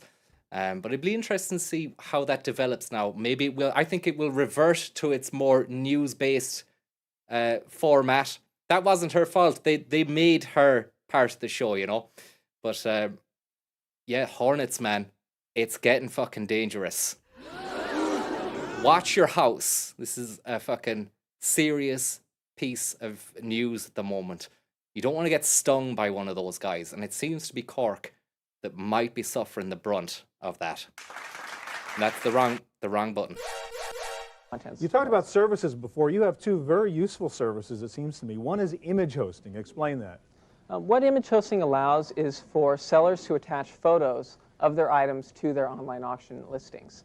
And that's been incredibly successful for us. We host well over a million images. So why would they do that with you rather than just post the image on the eBay or whatever? eBay does not host the images themselves. Very few auction sites do. So while the images do appear on eBay, they are hosted by auctionwatch.com. Okay, so that might be a little complicated. You make it easy for people to put the picture of the thing up there. Exactly. It's a very simple automated process. All right, something else you have is the eBay Quick Script. What is that? eBay Quick Script. That's actually something that we're going to be moving away from, but it's a very simple eBay search tool that will not be in the next version of our site. I am the Asian Hornet. It sounds like a pretty good idea if you're looking for something. Pretty good idea. Just browser compatibility. Okay. It's not compatible with many of the newer browsers. Well, what's the next step in online auctions? What's going to be the cool new thing that you guys are going to do or the eBays of the world will do? There are a number of things. I see auctions moving upstream, so moving from your lower priced items into much higher dollar items. Right. Localized auctions are allowing people to sell things such as furniture and cars. The big stuff online. where you got to go with the pickup truck. Right. And those are what we see as being the major trends in the online auction space, as well as just continued fragmentation and the growth Get out of all here. these new and emerging This is done, Stu. Get the hell out of here. Well, if you're into auctions, it's really a great place to start. Auctionwatch.com. Thank you, Rodrigo. Thank you very much. Good stuff.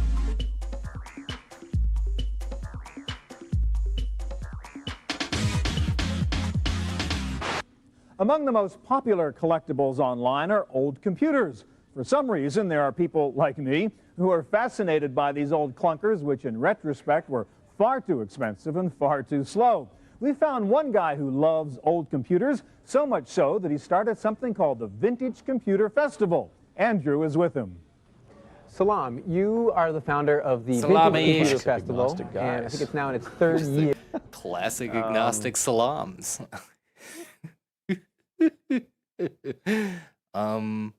Thank you very much, Casey, for the tip. You know, we're encouraged constantly to go out and buy new computers. It's like every 6 months, basically, it seems like the latest one is obsolete and there's a new one coming in. Why collect vintage computers? Well, originally it started out as I just couldn't get rid of my old computers. I had, fell in love with them or whatever. But then so after you were a geek, basically, when you were a kid. Very much so. Okay. Still am. Good. But then it became a matter of, I felt that a lot of computers were being thrown out. The fuck is that? It's like a briefcase, but it seems to be, it could be a computer in a briefcase. A brief-puter. Or a suit-puter. Out without anybody saving some of these computers from the past that would someday, people would wonder, well, what happened? What in the early days? Right. So there may not be a history for people to look back on. Exactly. So I thought if I don't start collecting these things, nobody will. And so I would go out and to flea markets and thrift stores and things and start finding this stuff and collecting it and accumulating it.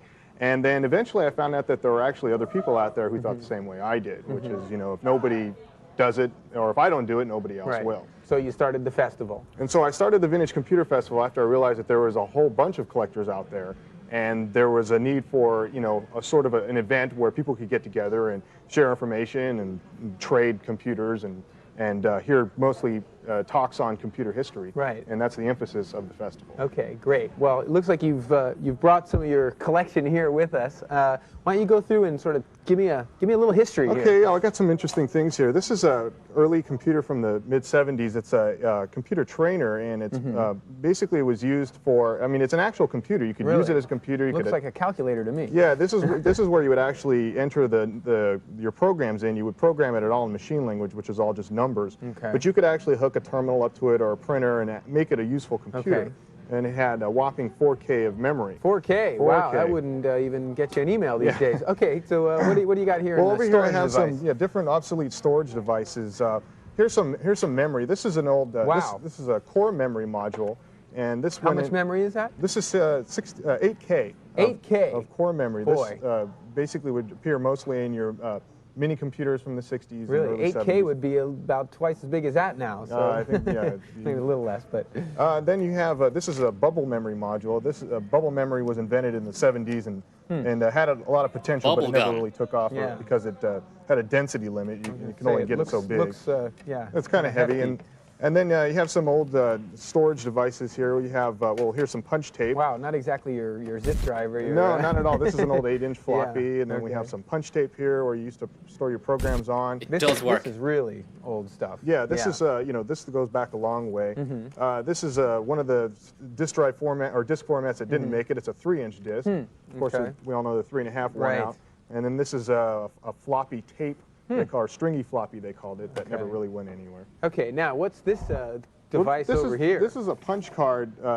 This is like interactive computing. I like this. Yeah, this is a manual punch that you could use in the comfort of your own office. Okay. Instead of having to use the punch card machine in the computer center or whatever. And of course, we have a punch card here, and you would just slide it into the machine. And there's a little chart here that tell you how to get the characters to punch in onto the card. Right. The company that printed these must have gone out of business, don't you think? Well, probably. But what is this here? This is a programming patch panel for an IBM 557 card punch machine, and this is how you would basically program it. You would wire it together based on the different sections. And what year is this from? This is actually from a machine from the late 60s. Late 60s. Okay, and this is the actual hieroglyphics of a programmer. Yeah, this is the last remnants of a programmer who left some notes for. He is touching and demeaning, says Pestilent Caden. I think so. Andrew DeVries, kind of like treating it like it's a bit of a silly item, you know? I don't like that from DeVries. I think he should actually have a little bit more reverence and respect for this. All right, well, now the personal computer revolution sort of took off. Yeah, we get back into early 80s. This is a Timex Sinclair 1000. I think that's very interesting. A lot of people don't know that Timex was involved in the early computers. In fact, yes, they were. A lot of companies that you wouldn't associate with computers actually made computers at some point. Right. Okay, a lot of people recognize what about this. This looks almost like a laptop. Well, here. this is Apple's first portable. This is actually a prototype Apple IIc.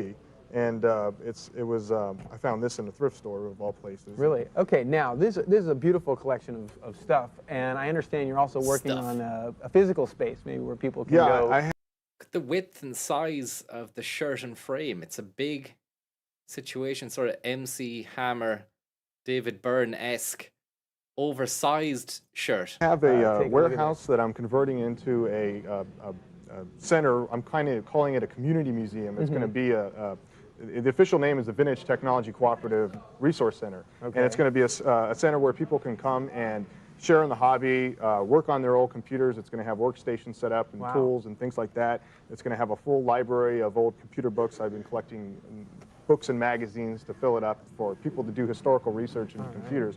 And it's currently being turned into a nonprofit organization. So that's great. Now, where can people check this out on the web? It's www.vintage.org. All right. Thanks a lot.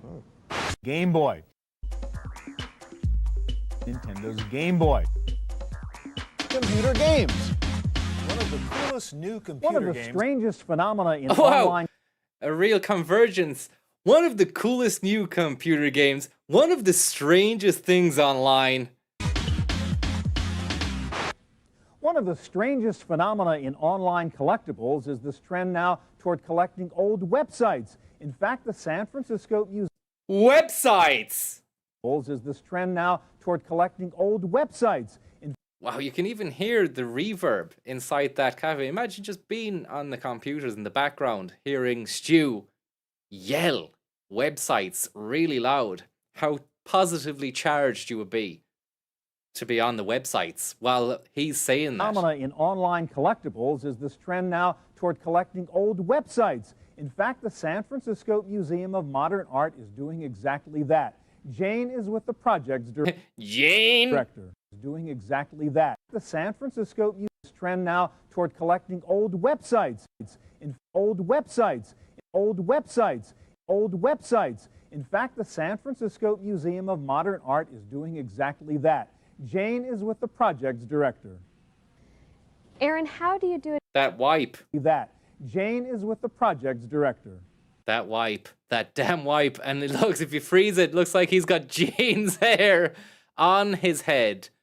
Maybe he might have Jane's eyes and Stu's mouth. Wow. Wow.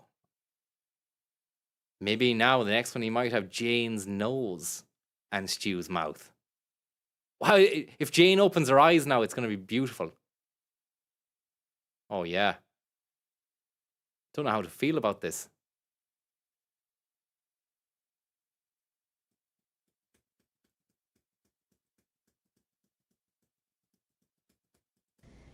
Aaron, how do you do a display of websites at the San Francisco Museum of Modern Art? Well, we don't. We do Okay, thanks very much. And then it goes, well, we don't. Okay, Aaron, thank you. Websites at the San Francisco director.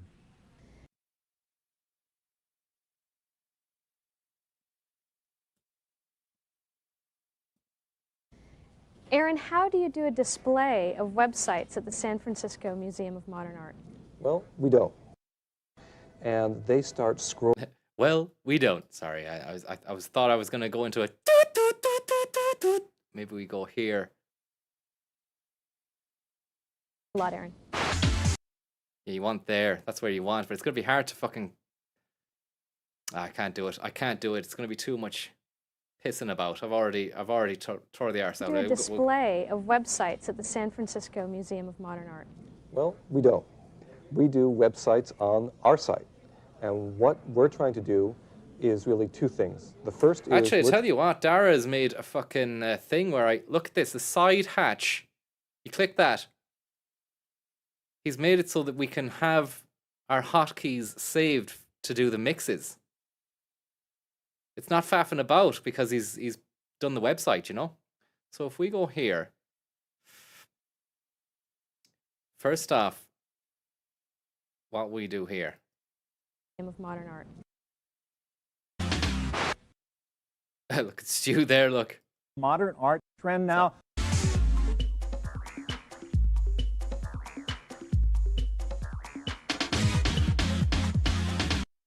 Just this piercing stew gaze, which is a genre of music like shoegaze, but it's stew gaze. I think we've said that before. It's great to see him coming in off the back of static like that.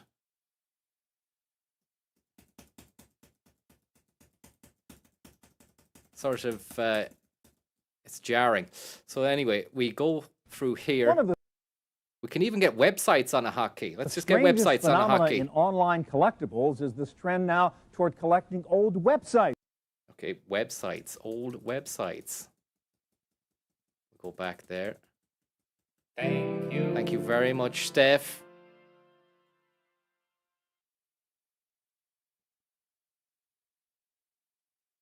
Okay, I'm going for the web. Set it there as 0. Set it there as 1. Yeah? Websites. Being sold on the web. For an example. No, that's not working. No, it's not working. I fucked it up. We shouldn't do it live. I'll work it out for the next one. Great design that... Sorry about that. Tomorrow. And in fact, some of the things in our collection... In fact, the San Francisco... What's he saying here? Choose the time in the video, then press one of the UI keys below.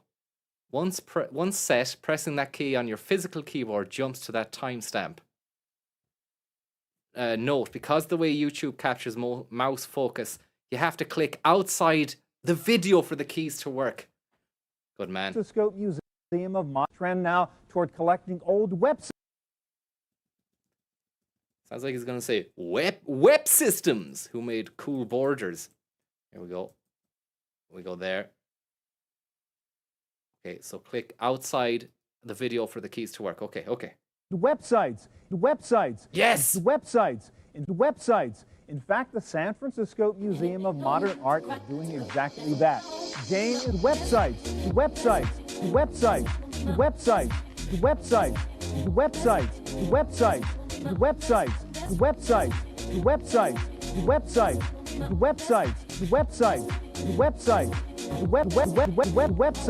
In fact, the San Francisco Museum of Modern Art is doing exactly that.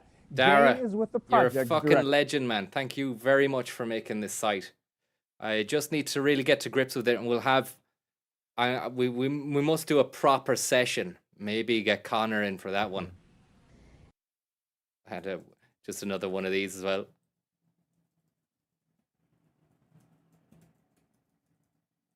He'd love to have the beat playing and him saying websites to that.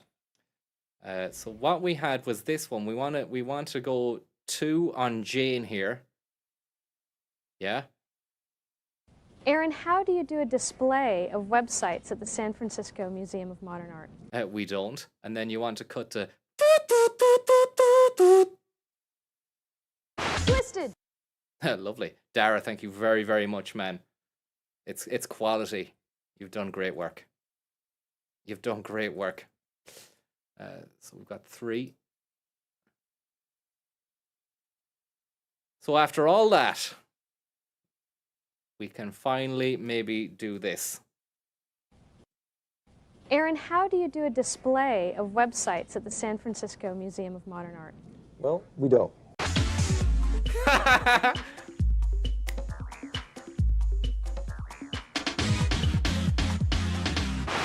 So that's our look at online collectibles and online auctions. I mean, we can't just Aaron, go back. how do you do a display of websites at the San Francisco Museum of Modern Art? Well, we don't. Volumes. Oh, it's gone. You have to click outside. Fucked it up. Aaron, how do you do a display of websites at the San Francisco Museum of Modern Art? Well, we don't. Aaron, how do you do a display of websites at the San Francisco... Websites. Aaron, how do you do a display of Websites. Aaron, how do you do a display of websites at the San Francisco Museum of Modern Art? Well, we don't. Websites. Okay, Aaron, that's it. how do you do a display of websites at the San Francisco Museum of Modern Art? Well, we don't. We do websites on our site. And what we're trying to do is really 2 things. The first is we're trying to preserve websites that we think are particularly being sold on the web. Oh, For an example, if you I go wanted to Stu eBay to come in and with they're websites again. Sorry. I'll fuck it. I'll leave it now. It's not. I'm tearing the arse out of it. Aaron, how do you do a display of websites at the San Francisco Museum? others, like to make sure you don't touch it. And suddenly, it's not just something you drive, it's Websites! Thank you very much. something you look at. It's an object. It's bigger all of a sudden. It's bigger, and you concentrate on it, and maybe you start thinking about what it means to be in a car, what transportation is, how and why it was designed the way it was. Maybe it starts to tell you a little bit about your life. Well, I'm trying to figure out if you can do the same thing on the web. Can you create the equivalent of a museum on the web that takes a website that you usually just go to for information or to be amused, and really look at it seriously. Look at it again. Look at it slowly. Look at it with some serious context. Well, help me understand something. Give it a bit of credence. There's loads of websites out today, and arguably everybody has a different opinion, which is good, what's not good, what's a great interface, and so forth. How do you pick the best of the crop? You spend a lot of time looking at a lot of different sites, and then you really apply the same rules that you apply looking at. Just the lady in the background here, what's she doing? Look, it's suspect.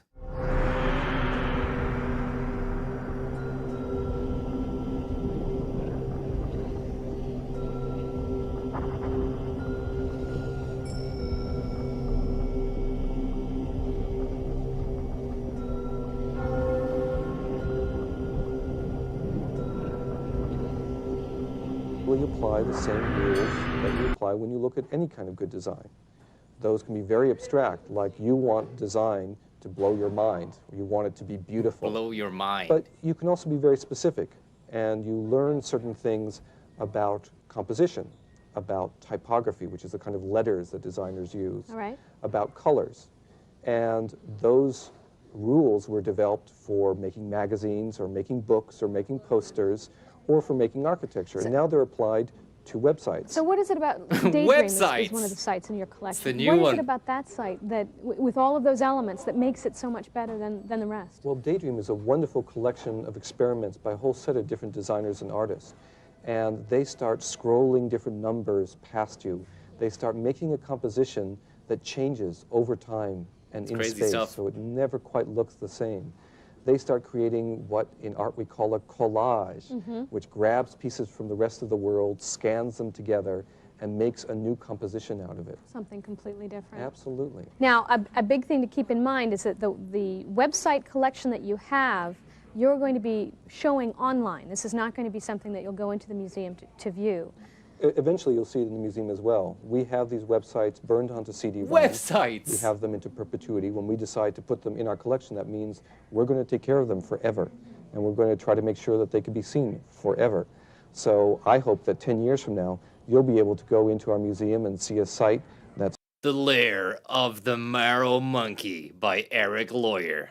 The Lair of the Marrow Monkey is a winner of the 1998 New Media Horizon Series Award for Pictorial Website, and finalist in the Best Interface category.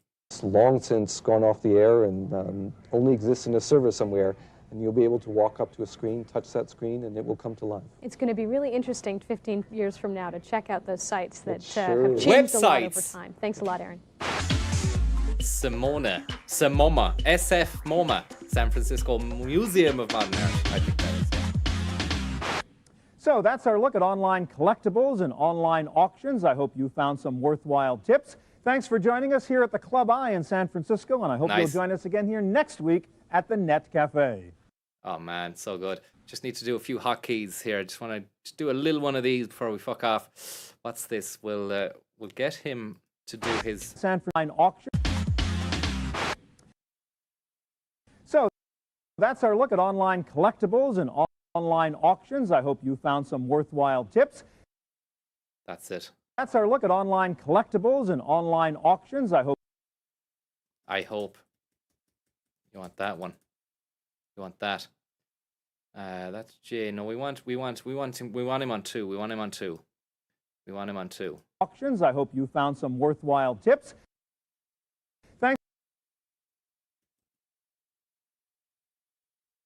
Thanks for joining us here at the Club I in San Francisco, and I hope you found some worthwhile tips. Thanks for joining us here at the Club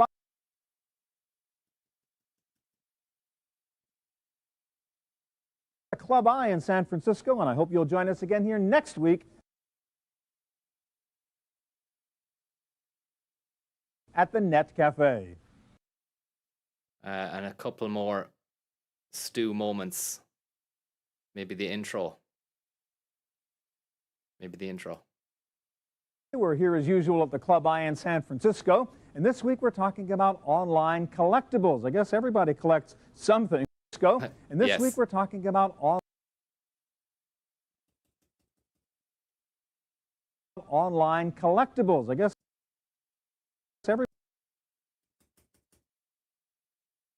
everybody collects something, whether it's electronic gadgets or collectibles. I guess everybody collects something, whether it's electronic gadgets or dolls. So we got that.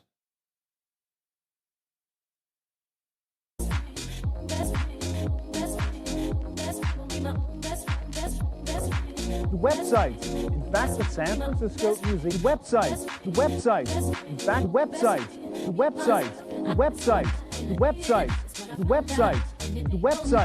Being sold on the web. For example, if you go to eBay and their high-ticket item area, websites. In fact, the San Francisco Museum of Modern Art website.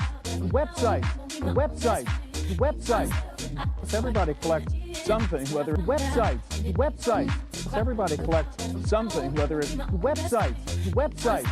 Everybody collects something, whether it's websites. Electronic gadgets or dolls or old records or websites. In fact, the San Francisco Museum of Modern Art at the Net Cafe.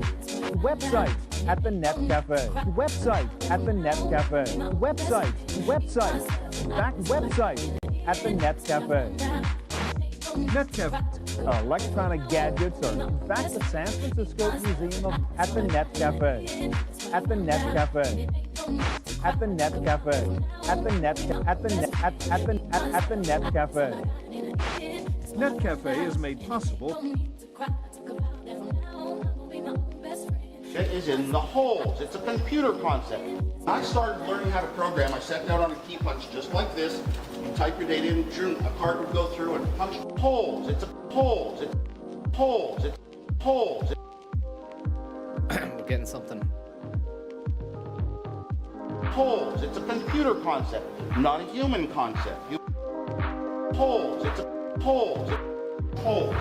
The data is in the holes. It's a computer concept, not a human concept. Holes. The data is in the holes. It's a computer concept. Holes. It's a computer concept, not a human concept. Human concepts are you write words. As you walked in the entry to this building. By RonDiamond.com. Websites. In fact, the San Francisco Museum of Modern Art is doing exactly that. Jane is with the project's director. Thanks for joining us here at the Club I in San Francisco, and I hope you'll join us again here next week at the Net Cafe. Thanks very much. Thanks very much for joining us on tonight's Stu Ben Cigar. It's been a lovely evening. And remember, websites. Options. I hope you found some worthwhile websites. In fact, the San Francisco Museum of Modern Art is doing exactly that. Jane is with the project's director. Options. I hope you found some worthwhile websites. In fact, the San Francisco Museum of electronic gadgets or dolls or old records or at the Net Cafe. At the Net Cafe. Electronic gadgets or dolls or old records or Club I in San Francisco, and I hope you'll join us again here next week at the Net Cafe. Websites. In fact, thanks for joining us here at the Club I in San Francisco, and thanks for joining us here.